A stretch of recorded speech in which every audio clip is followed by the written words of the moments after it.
ಇವರು ನಮ್ಮವರು.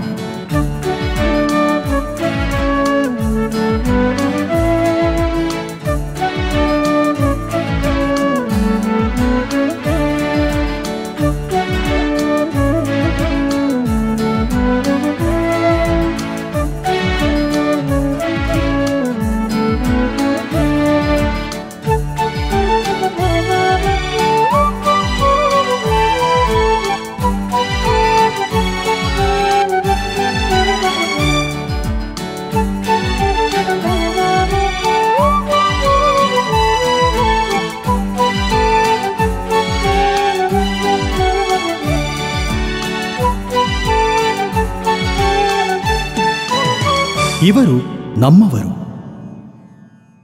ಪ್ರೀತಿಯ JSS ರೇಡಿಯೋ 91.2 FM ಕೇಳುಗರಿಗೆಲ್ಲ ನಮಸ್ಕಾರ.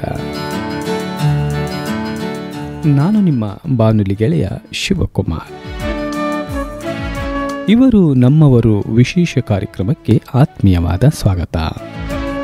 ಈ ವಿಶೇಷ ಕಾರ್ಯಕ್ರಮದಲ್ಲಿ ಇಂದು ನಮ್ಮ ಜೊತೆಗಿದ್ದಾರೆ ಹಲವು ಸಾಮಾಜಿಕ ಕಾರ್ಯಗಳ ಜೊತೆ ಸ್ನೇಹಸ್ತ್ರೀ ಸಮಾಜ ಸ್ಥಾಪಿಸಿ ಮಹಿಳೆಯರ ಅಭಿವೃದ್ಧಿಗಾಗಿ ನಿರಂತರವಾಗಿ ಶ್ರಮಿಸುತ್ತಿರುವ ಹಾಗೂ ಪತಿಯ ಸಾಮಾಜಿಕ ಗುಣಗಳನ್ನು ಮೈಗೂಡಿಸಿಕೊಂಡು ಸಮಾಜದ ಹಿತಕ್ಕಾಗಿಯೇ ತಮ್ಮ ಬದುಕನ್ನು ಮುಡುಪಾಗಿಸಿ ನಮ್ಮೆಲ್ಲರಿಗೂ ಒಂದು ಪ್ರೇರಣೆಯಾಗಿರುವ ನಮ್ಮ ನೆಚ್ಚಿನ ಶ್ರೀಮತಿ ಸುಧಾ ಮೃತ್ಯುಂಜಯಪ್ಪರವರು. ಬನ್ನಿ ಅವರನ್ನು ಕಾರ್ಯಕ್ರಮಕ್ಕೆ ಸ್ವಾಗತಿಸೋಣ. ಮೇಡಮ್, ಕಾರ್ಯಕ್ರಮಕ್ಕೆ ಆತ್ಮೀಯವಾದ ಸ್ವಾಗತ. ನಮಸ್ತೆ. Thank you. ಒಬ್ಬ ಮಹಿಳೆ, ಅದರಲ್ಲೂ ಒಬ್ಬ ಹೌಸ್ ವೈಫ್ ಆಗಿ ಇಷ್ಟೊಂದು ಸಾಮಾಜಿಕ ಕ್ಷೇತ್ರಗಳಲ್ಲಿ ತೊಡಸ್ಕೊಳ್ಳೋದು ಸಾಧ್ಯನಾ ಅಂತ ನಮಗೂ ಕೂಡ ಎಷ್ಟೋ ಸಲ ಅನಿಸುತ್ತೆ. ಅದರಲ್ಲೂ 50 ವರ್ಷಗಳ ಹಿಂದೆ ಹೇಗಿತ್ತು ಮಹಿಳೆಯರ ಸ್ಥಾನಮಾನ ಅಥವಾ ಅವರಿಗೆ ಉತ್ತೇಜನ ಹೇಗಿತ್ತು ಅನ್ನೋದನ್ನು ನಾವು ಊಹಿಸ್ಕೊಳ್ಬಹುದು. ಅಂಥ ಸಂದರ್ಭದಲ್ಲೂ ಸಹ ತಾವು ತಮ್ಮ ಕುಟುಂಬವನ್ನು ಸಮರ್ಥವಾಗಿ ನಿಭಾಯಿಸ್ಕೊಂಡು ಅದರ ಜೊತೆ ಸಮಾಜದ ಸೇವೆಯಲ್ಲೂ ಕೂಡ ತೊಡಗಿಸ್ಕೊಂಡಿರುವಂತಹ ತಮ್ಮ ಸಾಧನೆ ಬಹುಶಃ ನಮ್ಮೆಲ್ಲರಿಗೂ ಒಂದು ಪ್ರೇರಣೆ ಹಾಗೂ ಮಹಿಳೆಯರಿಗೆ ಒಂದು ಮಾದರಿ ಅಂತ ನಾನು ಭಾವಿಸ್ಕೊಳ್ತೀನಿ. ಮೇಡಮ್, ಹೇಗೆ ಆರಂಭ ಆಯಿತು ತಮ್ಮ ಈ ಸಾಮಾಜಿಕ ಕಳಕಳಿ ಅಥವಾ ಸಮಾಜದ ಸೇವೆ? ಆರಂಭದ ದಿನಗಳ ಕುರಿತು ಹಂಚ್ಕೊಳ್ಬೋದಾ? ಇಲ್ಲ, ಮೊದಲು 1973 ನಮ್ಮ ಮದುವೆ ಆಯಿತು. ಅವಾಗ ನಮ್ಮ ಯಜಮಾನರು ಡಾಕ್ಟರ್ ಮೃತ್ಯುಂಜಯಪ್ಪ, ಎಲ್ಲರಿಗೂ ಚಿರಪರಿಚಿತರು. ಎಚ್.ಡಿ. ಕೋಟೆ ತಾಲೂಕು ಅಂದರೆ ಅವ್ರ ಹೆಸರೇ ಸರಗೂರು ಡಾಕ್ಟರ್ ಅಂತ ಬಂದ್ಬಿಟ್ಟಿತ್ತು ಟೈಟಲು. ಅಷ್ಟು ಜನಪ್ರಿಯ ವೈದ್ಯರು. ಅವರ ಬಾಳ ಸಂಗಾತಿಯಾಗಿ ನಾನು 1973 ಮೇ ಮದುವೆ ಆದ್ವಿ. ಅವಾಗ ನಮಗೆ ಅವ್ರು ಏನಿತ್ತು ಇಂಟೆನ್ಷನ್ ಅಂದರೆ ಅವ್ರು ಮೊದಲೇ ಪ್ರಿಪೇರ್ ಆಗಿಬಿಟ್ಟಿದ್ರು. 1972 ನಡೆದ ಇಂಡೋ ಪಾಕಿಸ್ತಾನ್ ವಾರಲ್ಲಿ ಇದು ರಿಲೀವ್ ಆಯ್ತು ನೋಡಿ. ಆ ಟೈಮ್ನಲ್ಲಿ ಅವರು ಬಾರ್ಡ್ರಿಗೆ ಹೋಗಿ ರೆಫ್ಯೂಜಿಗಳಿಗೆ ಸರ್ವಿಸ್ ಮಾಡಿ ಬಂದಿದ್ರು. 3 ತಿಂಗಳು ಅಲ್ಲೇ ಉಳ್ಕೊಂಡು ಅಲ್ಲಿ ರೆಫ್ಯೂಜಿಗೆಲ್ಲ ಚಿಕಿತ್ಸೆ ನೀಡಿ ಬಂದಾಗ ಅವರ ಮನಸ್ಸು ಎಷ್ಟು ಪರಿವರ್ತನೆ ಆಯಿತು ಅಂದರೆ, ಯಾರು ಅಪ್ಪ ಅಮ್ಮ ಇಲ್ದಿರೋ ಅಂಥವ್ರು ನೋಡಿ, ಅಲ್ಲಿ ಇರೋ ಗಾಯಾಳುಗಳು ಹೇಗಿದ್ರು ಅಂದರೆ ಯಾರು ಗೊತ್ತಿರಲಿಲ್ಲ. ಅಪ್ಪಂಗೆ ಮಗ ಇಲ್ಲ, ಮಗುಗೆ ಅಪ್ಪ ಇಲ್ಲ, ಅಮ್ಮ ಇಲ್ಲ, ಹಾಗೆ ಯಾರ್ಯಾರು ಅಲ್ಲಿ ಇದ್ರು. ಅವ್ರಿಗೆಲ್ಲ ಇವರು ಚಿಕಿತ್ಸೆ ಕೊಡುವಾಗ ಇವ್ರಿಗೂ ಮನಸ್ಸಿಗೆ ತುಂಬ ನೊಂದ್ಕೊಂಡು ಹೇಳಿದ್ರು, ಒಬ್ಬರಿಗೆ ತುಂಬ ಕಷ್ಟದಲ್ಲಿರೋರಿಗೆ ನಾವು ನಿಜವಾಗ್ಲೂ ಸಹಾಯ ಮಾಡಿದ್ರೆ ಅದಕ್ಕೆ ವ್ಯಾಲ್ಯೂ ಇರುತ್ತೆ, ನನ್ನ ಸರ್ವಿಸ್ ಏನಿದ್ರು ಅಂಥ ಕಡೆ ಹೋಗಬೇಕು ಅಂತ ಅಲ್ಲೇ ತೀರ್ಮಾನ ಮಾಡ್ಕೊಂಡು ಬಂದು ನಮ್ಮ ಮದುವೆ ಆಗೋಕ್ಕೂ ಮುಂಚೆನೇ ನನ್ನ ಜೊತೆ ಮಾತಾಡಿ ಒಂದು ಸಣ್ಣ ಗ್ರಾಮಕ್ಕೆ ಹೋಗಿ ನಾವು ಸೇವೆ ಮಾಡೋಣ ಅಂತ. ನನ್ನ ಮನಸ್ಸಲ್ಲೂ ಯಾಕೆ ನಾನು ಒಪ್ಕೊಂಡೆ ಅಂದರೆ, ನಾನು BSc ಓದ್ತಾ ಇರುವಾಗಲೇ NSS ಅಲ್ಲಿ ಸ್ವಲ್ಪ ಕೆಲಸ ಮಾಡಿದ್ದೆ. ಬೆಂಗಳೂರಿಂದ ಸುತ್ತಮುತ್ತ ಹಳ್ಳಿ ಕಡೆ ಹೋಗಿ ಅಲ್ಲಿ ಸ್ವಲ್ಪ ಏನೇನು ಫ್ಯಾಮಿಲಿ ಪ್ಲಾನಿಂಗ್ ಬಗ್ಗೆ ಅದು ಇದು ಕೆಲಸ ನಮ್ಮ ಲೆಕ್ಚರರ್ ಜೊತೆ ಹೋಗಿ ಮಾಡ್ತಿದ್ವಿ. ಅವಾಗ ನಮಗೆ ತುಂಬ ಕುತೂಹಲ ಆಗ್ತಿತ್ತು, ಇವರೆಲ್ಲ ಹೇಗೆ ಜೀವನ ಮಾಡ್ತಾರೆ, ನಾವೆಲ್ಲ ಇಷ್ಟೊಂಥರ ಪಾಶ್ ಆಗಿರ್ತೀವಿ, ಅವರು ಇರೋದ್ರಲ್ಲಿ ಸುಖವಾಗಿರ್ತಾರಲ್ಲ, ಹೇಗೆ ಇಷ್ಟು ಖುಷಿಯಾಗಿರ್ತಾರಲ್ಲ ಹೇಗೆ ಅಂತ ಸುಮಾರು ಕ್ವಶನ್ಸ್ ನನ್ನಲ್ಲಿ ಬರ್ತಾ ಇತ್ತು. ಆದರೂ ಅವರ ಜೀವನ ಮಟ್ಟ ಸುಧಾರಿಸ್ಲಿಕ್ಕೆ ನಾವೇನು ಮಾಡ್ಬೋದು ಅಂತ ಅವಾಗ ನಮ್ಮ ಕಾಲೇಜ್ ಮುಖಾಂತರ NSS ಮುಖಾಂತರ ಸ್ವಲ್ಪ ಮಾಡ್ತಿದ್ವಿ. ಆಮೇಲೆ ಮದುವೆ ಆದಮೇಲೆ ಯಾವಾಗ ನಮ್ಮ ಡಾಕ್ಟರ್ ಹೀಗೆ ಹೇಳಿದ್ರು ಹೋಗೋಣ ಅಂದಾಗ ನನಗೇನು ಅಡ್ವೆಂಚರ್ ಮಾಡ್ತಾ ಇದ್ದೀವಿ ಅನ್ನಿಸ್ತು. ತುಂಬ ಖುಷಿಯಾಗಿ ಒಪ್ಕೊಂಡೆ, ಹೋಗೋಣ ಅಲ್ಲಿ ನೋಡೋಣ ಹೇಗಿರುತ್ತೆ ನಮ್ಮ ಲೈಫ್ ಅಂತ. ಬಟ್ ನೋಡೋಣ, ಸಾಧ್ಯವಾದ್ರೂ ಇರೋದು, ಇಲ್ಲದಿದ್ರೆ ವಾಪಸ್ ಬಂದ್ಬಿಡೋದು ಮೈಸೂರಿಗೆ ಅಂತ ಪ್ಲಾನ್ ಇದ್ದಿದ್ದು. ಬಟ್ ಒಂದ್ಸರಿ ಹೋದ್ಮೇಲೆ ಒಂಥರ ಛಲ ಬಂತು, ಇಲ್ಲ ನಾವು ಇಲ್ಲೇ ಇರಬೇಕು, ಇಲ್ಲೇ ಏನಾದರೂ ಮಾಡಬೇಕು ಅಂತ. ಸೊ ಹಾಗಾಗಿ ಅಲ್ಲೇ ಉಳ್ಕೊಂಡ್ವಿ. ಅಲ್ಲ, ಮೂಲತಃ ತಾವು ಭಾಳ ಸಿಟಿಲಿ ಬೆಳೆದವರು, ತಮ್ಮ ತಂದೆ ಪೊಲೀಸ್ ಇಲಾಖೆಯಲ್ಲಿದ್ದವರು. ಸೊ ಅದೆಲ್ಲವೂ ನಿಮಗೆ ಹಳ್ಳಿದು ಅನ್ನೋದು ತುಂಬ ವಿರಳ, ನಿಮಗೆ ಹಳ್ಳಿ ನೋಡಿರೋದು. ಸೊ ತಾವು ಹೇಳ್ದಂಗೆ NSS ಅಲ್ಲಿ ಅಥವಾ NCC ಅಲ್ಲಿ ನೋಡುವಾಗ ಒಂದಷ್ಟು ಅನುಭವಗಳು ಸಿಕ್ಕಿತ್ತು. ಆದರೆ ಇದೆಲ್ಲ ಆದಮೇಲೆ ಪತಿಯ ಸಾಮಾಜಿಕ ಕಳಕಳಿಗೆ ಪತ್ನಿ ಸಹಕರಿಸೋದು ಅಥವಾ ಪತ್ನಿಯ ಆದರ್ಶಗಳಿಗೆ ಪತಿ ಉತ್ತೇಜಿಸುವಂಥದ್ದು ಇವೆಲ್ಲ ಬಹಳ ವಿರಳ. ಅಂತಹ ಒಂದು ವಿರಳ ಸಂಗತಿಯಲ್ಲಿ ತಾವು ಪತಿಯ ಏನು ಆಸೆ ಇದೆ ಅದಕ್ಕೆ ಪೂರಕವಾಗಿ ತಾವು ಸ್ಪಂದಿಸ್ತೀರಿ. ಅವರು ಕೂಡ ತಮಗೆ ಅದನ್ನು ಅರ್ಥೈಸುವಲ್ಲಿ ಬಹಳ ಯಶಸ್ವಿ ಆಗ್ತಾರೆ. ಈ ಎರಡರ ಕಾಂಬಿನೇಷನ್ ಸಿಗೋದು ಬಹಳ ಅಪರೂಪ. ಅಂದರೆ ಪತಿ ಮತ್ತು ಪತ್ನಿಯರ ಏನು ಭಾವನೆಗಳಿದೆ ಅದಕ್ಕೆ ಪರಸ್ಪರ ಸ್ಪಂದಿಸುವಂಥದ್ದು ಬಹಳ ವಿರಳ. ಈ ವಿಚಾರ ಕುರಿತು ತಮ್ಮ ಪತಿಯ ಬಗ್ಗೆ ಮತ್ತೆ ತಮ್ಮ ಬಗ್ಗೆ ಅದನ್ನು ನೋಡಿ, ಅದನ್ನು ಕ್ರೆಡಿಟ್ ಎಲ್ಲ ಅವ್ರಿಗೆ ಕೊಡ್ತೇನೆ. ಯಾಕಂದರೆ ಹೇಗೆ ನಾವು ಬದುಕಬೇಕು ಬಾಳಬೇಕು ಅನ್ನೋ ಬಗ್ಗೆ ನಮಗೆ ಒಂದು ಚರ್ಚೆ ಮಾಡ್ಕೊಂಡಾಗ ಅವ್ರು ಹೇಳಿದರು, ಹೀಗಿದ್ರೆ ಜೀವನ ಚೆನ್ನಾಗಿರುತ್ತೆ. ಮತ್ತು ನನಗೆ ಇನ್ನೊಂದು ಆಶ್ಚರ್ಯವಾದ ಸಂಗತಿ ಅಂತಂದರೆ, ಅದೇ ತಾನೇ ಮೆಡಿಕಲ್ ಓದಿ ಬಂದಿದ್ರು ಮತ್ತು ವಾರ್ ಫೀಲ್ಡ್ಗೆ ಹೋಗಿ ಬಂದಿದ್ರು. ಆದರೆ ಶುರುವಿನಲ್ಲೇ ಜೀವನದಲ್ಲೇ ನಂಗೆ ಗೊತ್ತಾಗ್ತಿದ್ದೇನು, ಇವ್ರಿಗೆ ಸಾಮಾಜಿಕ ಕಳಕಳಿ ಎಷ್ಟೊಂದು ಇತ್ತಂದರೆ ಎಲ್ಲರಿಗೂ ಸ್ಪಂದಿಸ್ತಾ ಇದ್ರು. ಅವಾಗ ನಾನು ಅಂದ್ಕೊಂಡಿದ್ದು ಇವರು ವಿಶೇಷ ವ್ಯಕ್ತಿ ಅಂತ ನನ್ನ ಮನಸ್ಸಿಗೆ ಬಂತು. ಅವಾಗ ಅನ್ಕೊಂಡಿದ್ದು ನಾನು, ಇವರೆಲ್ಲ ನಿಜವಾಗ್ಲೂ ಸಾಮಾನ್ಯ ಮನುಷ್ಯರಲ್ಲ, ಒಂಥರ ದೇವದೂತರ ಇವರೆಲ್ಲ, ಭಗವಂತನೇ ಇವ್ರನ್ನ ಇಂಥ ಕಡೆ ಕಳಿಸಿ ಇಲ್ಲಿ ಇಂಪ್ರೂವ್ ಮಾಡುವ ಅಂತ ಕಳಿಸಿದಾನೇನೋ ಅನ್ನೋ ಭಾವನೆಯಿಂದ ಅವ್ರು ಏನು ಹೇಳಿದ್ರು ನಾನು ಅದನ್ನು ಒಪ್ಕೊಳ್ತಾ ಇದ್ದೆ. ಯಾಕಂದ್ರೆ ಅವರ ಬುದ್ಧಿವಂತಿಕೆ ಮುಂದೆ, ಅವರ ಸಾಮಾಜಿಕ ಕಳಕಳಿಯ ಮುಂದೆ ನಂದು ಏನೂ ಅಲ್ಲ. ನಾನು ಏನು ಕಲ್ತಿದ್ರು ಅವರಿಂದ ಕಲ್ತಿರೋ ಅಂಥದ್ದು, ಸಣ್ಣ ಮಟ್ಟಕ್ಕೆ ಸೇವೆ ಅಷ್ಟೇ ನಾನು ಮಾಡ್ತಿದ್ದಿದ್ದು. ಬಟ್ ಅವ್ರಿಗೆ ಅನಿಸಿದ್ದು ನಾನು ಎಷ್ಟು ಉತ್ತೇಜನ ಕೊಡ್ತೀನಿ, ಅವ್ರು ಸಾಕಷ್ಟು ಕೆಲಸ ಮಾಡ್ತಾರೆ, ಮಾಡಲಿ ಅಂತ ಒಂದು ಖುಷಿ ಆಗ್ತಾ ಇತ್ತು ನನಗೆ.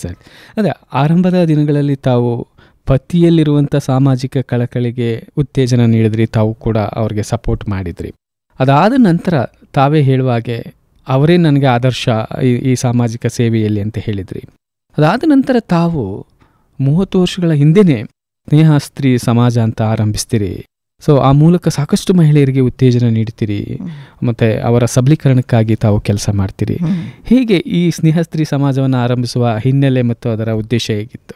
ಆ್ಯಕ್ಚುಲಿ ನಾನು ಅದಕ್ಕೂ ಮೊದಲೇನೆ ನಾನು ಮೈಸೂರಿಗೆ 73 ಹೋದ ಮೇಲೆ 83ವರೆಗೂ ನಾನು ಮನೆಯಲ್ಲೇನೆ ಸಣ್ಣ ಸಣ್ಣ ಮಕ್ಕಳಿಗೆ ಉಚಿತ ಟ್ಯೂಷನ್ ಹೇಳ್ಕೊಡೋದು, ಮತ್ತೆ ಬೇರೆ ರೀತಿ ನನಗೆ ಗೊತ್ತಿರೋ ಕಸೂತಿಗಳನ್ನ ಹೇಳ್ಕೊಡೋದು. ಆ ಶಾಲೆಗೆ ಹೋಗ್ತಾರೆ ಹೆಣ್ಮಕ್ಳು, ನಮ್ಮ ಬೀದಿಲಿ ಯಾರ್ಯಾರು ಇರ್ತಾರೆ ಅವ್ರಿಗೆಲ್ಲ ನಾನು ಏನೇನು ಹೆಲ್ಪ್, ಮ್ಯಾಥ್ಸು ಇಂಗ್ಲೀಷ್ ಹೇಳ್ಕೊಡೋದು, ಮತ್ತೆ ನನಗೆ ಗೊತ್ತಿರೋಂಥ ಹಾಡಾಗ್ಲಿ ಬೇರೆ ಡ್ಯಾನ್ಸ್ ಆಗಲಿ ಆ ಥರ ಎಲ್ಲ ಡಿಬೇಟಿಗೆ ಅವರೇ ತಯಾರು ಮಾಡೋದು. ಈ ಥರ ಎಲ್ಲ ಹ್ಯಾಬಿಟ್ ನನಗೆ ಟೈಮ್ ಕಳೀಲಿಕ್ಕೆ ಅದೊಂದೇ ಇದ್ದಂತಹ ಹವ್ಯಾಸ. ಅವ್ರಿಗೆಲ್ಲ ಹಂಗೆ ಹೇಳ್ಕೊಟ್ಕೊಂಡು ಬರ್ತಾ ಇದ್ದೆ. ಆಮೇಲೆ ನಂತರ ನಾನು 7 ವರ್ಷ ಮೈಸೂರಲ್ಲಿ ಇರಬೇಕಾಗಿತ್ತು. ನನ್ನ ಮಕ್ಕಳ ವಿದ್ಯಾಭ್ಯಾಸಕ್ಕೋಸ್ಕರ ಅವ್ರಿಗೆ ಒಂದು ಫೌಂಡೇಶನ್ ಹಾಕ್ಲಿಕ್ಕೋಸ್ಕರ 85ರಿಂದ 92ವರೆಗೂ ಮೈಸೂರಿನಲ್ಲಿದ್ದೆ. ಸೊ ಅವರೆಲ್ಲ ಒಂದು ಸ್ಟೇಜಿಗೆ ಬಂದ ಮೇಲೆ ಮತ್ತೆ ವಾಪಸ್ಸು ನಾವು ಸರಗೂರಿಗೆ ಬಂದೆ. ಅವಾಗ ನನಗೆ ಏನೂ ಇಲ್ಲ ಅನ್ನಿಸ್ಬಿಡ್ತು ಕೈಯಲ್ಲಿ ಕೆಲಸ. ಮಕ್ಕಳಿಗೆ ನಾವು ಅಟೆಂಡ್ ಮಾಡುವಾಗ 24 ಗಂಟೆ ಸಾಲಲ್ಲ ಒಂದಿನಕ್ಕೆ. ಬೆಳಗಿಂದ ರಾತ್ರಿವರೆಗೂ ಅವ್ರ ಒಡನಾಟ, ಅವ್ರಿಗೆ ಏನ್ ಬೇಕು ನೋಡ್ಕೊಳ್ಳೋದು, ಅವ್ರಿಗೆ ಆಹಾರ, ಪಾಠ, ಪ್ರವಚನ. ನಾನು ಯಾರಿಗೂ ಟ್ಯೂಷನ್ ಕಳಿಸ್ತಾ ಇರ್ಲಿಲ್ಲ, ನಾನೇ ಪಾಠ ಮಾಡ್ತಾ ಇದ್ದೆ. ಹಾಗಿಂದ 24 ಗಂಟೆ ಸಾಲಲ್ಲ ಅನ್ನಿಸ್ತಿತ್ತು. ಅಂಥದ್ದು ಸಡನ್ ಆಗಿ ನನ್ಗೆ ಏನೂ ಇಲ್ಲ ಅಂದಾಗ ನನ್ಗೆ ಏನ್ ಮಾಡ್ಬೇಕು ಅಂತಲೇ ಗೊತ್ತಾಗ್ತಿರ್ಲಿಲ್ಲ. ಅವಾಗ ನಾನು ಹೀಗೆ ನಮ್ಮ ಮನೆಯವ್ರ ಜೊತೆ ಚರ್ಚೆ ಮಾಡಿದಾಗ ಅವ್ರು ಹೇಳಿದ್ರು, ನೋಡಮ್ಮ ಇಲ್ಲಿ ಎಷ್ಟು ಜನ ಹೆಣ್ಮಕ್ಳು ಸುಮ್ಮನೆ ದಾರಿಲಿ ಜಗ್ಲಿ ಇರುತ್ತೆ ನೋಡ್ರಿ, ಅಲ್ಲಿ ಕೂತ್ಕೊಂಡು ಮಾತಾಡ್ತಾ ಇರ್ತಾರೆ, ಟೈಮ್ ವೇಸ್ಟ್ ಮಾಡ್ತಾರಲ್ವಾ, ನೀನು ಒಂದು ಗುಂಪು ಕಟ್ಕೊಂಡು ಯಾಕೆ ಏನಾದ್ರೂ ಮಾಡಬಾರದು, ಒಳ್ಳೆ ಕೆಲಸ ಸಮಾಜಕ್ಕೆ ಉಪಯೋಗ ಅಂತದ್ ಮಾಡಿ ಅಂತೆಲ್ಲ ಹೇಳಿದಾಗ ನಂಗೆ ಹೌದು ಸರಿ ಅನ್ನಿಸ್ತು. ಅದರ ಪ್ರಯತ್ನವಾಗಿ ಅವರ ಅಧ್ಯಕ್ಷತೆಯಲ್ಲೇನೆ ನಾನು 25 ಜನ ಮಹಿಳೆಯರನ್ನ ಸೇರಿಸಿ ಸ್ನೇಹಾಚಿ ಸಮಾಜ ಅಂತ ಒಂದು ಬಳಗವನ್ನು ಕಟ್ಟಿದೆ. ಈ ಬಳಗದ ಮೂಲಕ ಸಾಕಷ್ಟು ಹೆಣ್ಮಕ್ಳಿಗೆ ತರಬೇತಿಗಳನ್ನ ಕೊಡಿಸಿದಿರಿ, ಸ್ವಯಂ ಉದ್ಯೋಗಕ್ಕೆ ಅವಕಾಶಗಳನ್ನು ಮಾಡಿಕೊಟ್ಟಿದ್ರಿ. ಈ ಕುರಿತು ಹೌದು, ಫಸ್ಟ್ ನಾವು 1 ವರ್ಷ ಏನು ಗೊತ್ತಾಗ್ಲಿಲ್ಲ ನಮ್ಗೆ. ಪರಸ್ಪರ ನಾವೇನೇನು ನಾವೇ ಕಲ್ತಿದ್ದೀವಿ ಅದನ್ನ ಒಬ್ರಿಗೊಬ್ರು ಹಂಚ್ಕೊಳ್ತಾ ಇದ್ವಿ. ನಂಗೆ ಕಸೂತಿ ಗೊತ್ತು, ಅವಳಿಗೆ ಕುಕ್ಕಿಂಗ್ ಅಲ್ಲಿ ತುಂಬಾ ಚೆನ್ನಾಗೇನೋ ಸ್ಪೆಷಲ್ ಮಾಡೋದು ಗೊತ್ತು, ಮತ್ತೆ ಯಾರಿಗೇನೋ ಆರ್ಟ್ ಗೊತ್ತು, ಎಂಬಾಸಿಂಗ್ ಗೊತ್ತು, ಹಂಗೆ ಆ ಥರ ಮಾಡ್ಕೊಂಡ್ವಿ. 1 ವರ್ಷಕ್ಕೆಲ್ಲ ಮುಗ್ದೋಯ್ತು. ಈಗ ಏನ್ ಮಾಡೋದು ನಾವು ಗೊತ್ತಾಗ್ಲಿಲ್ಲ. ಆಮೇಲೆ ನಾವು ಎಲ್ಲರೂ ಒಟ್ಟಿಗೆ ಹೋಗಿ ಪೂಜ್ಯ ದೇಶಿಕೇಂದ್ರ ಮಹಾಸ್ವಾಮೀಜಿ ಅವರನ್ನ ಕಂಡ್ವಿ.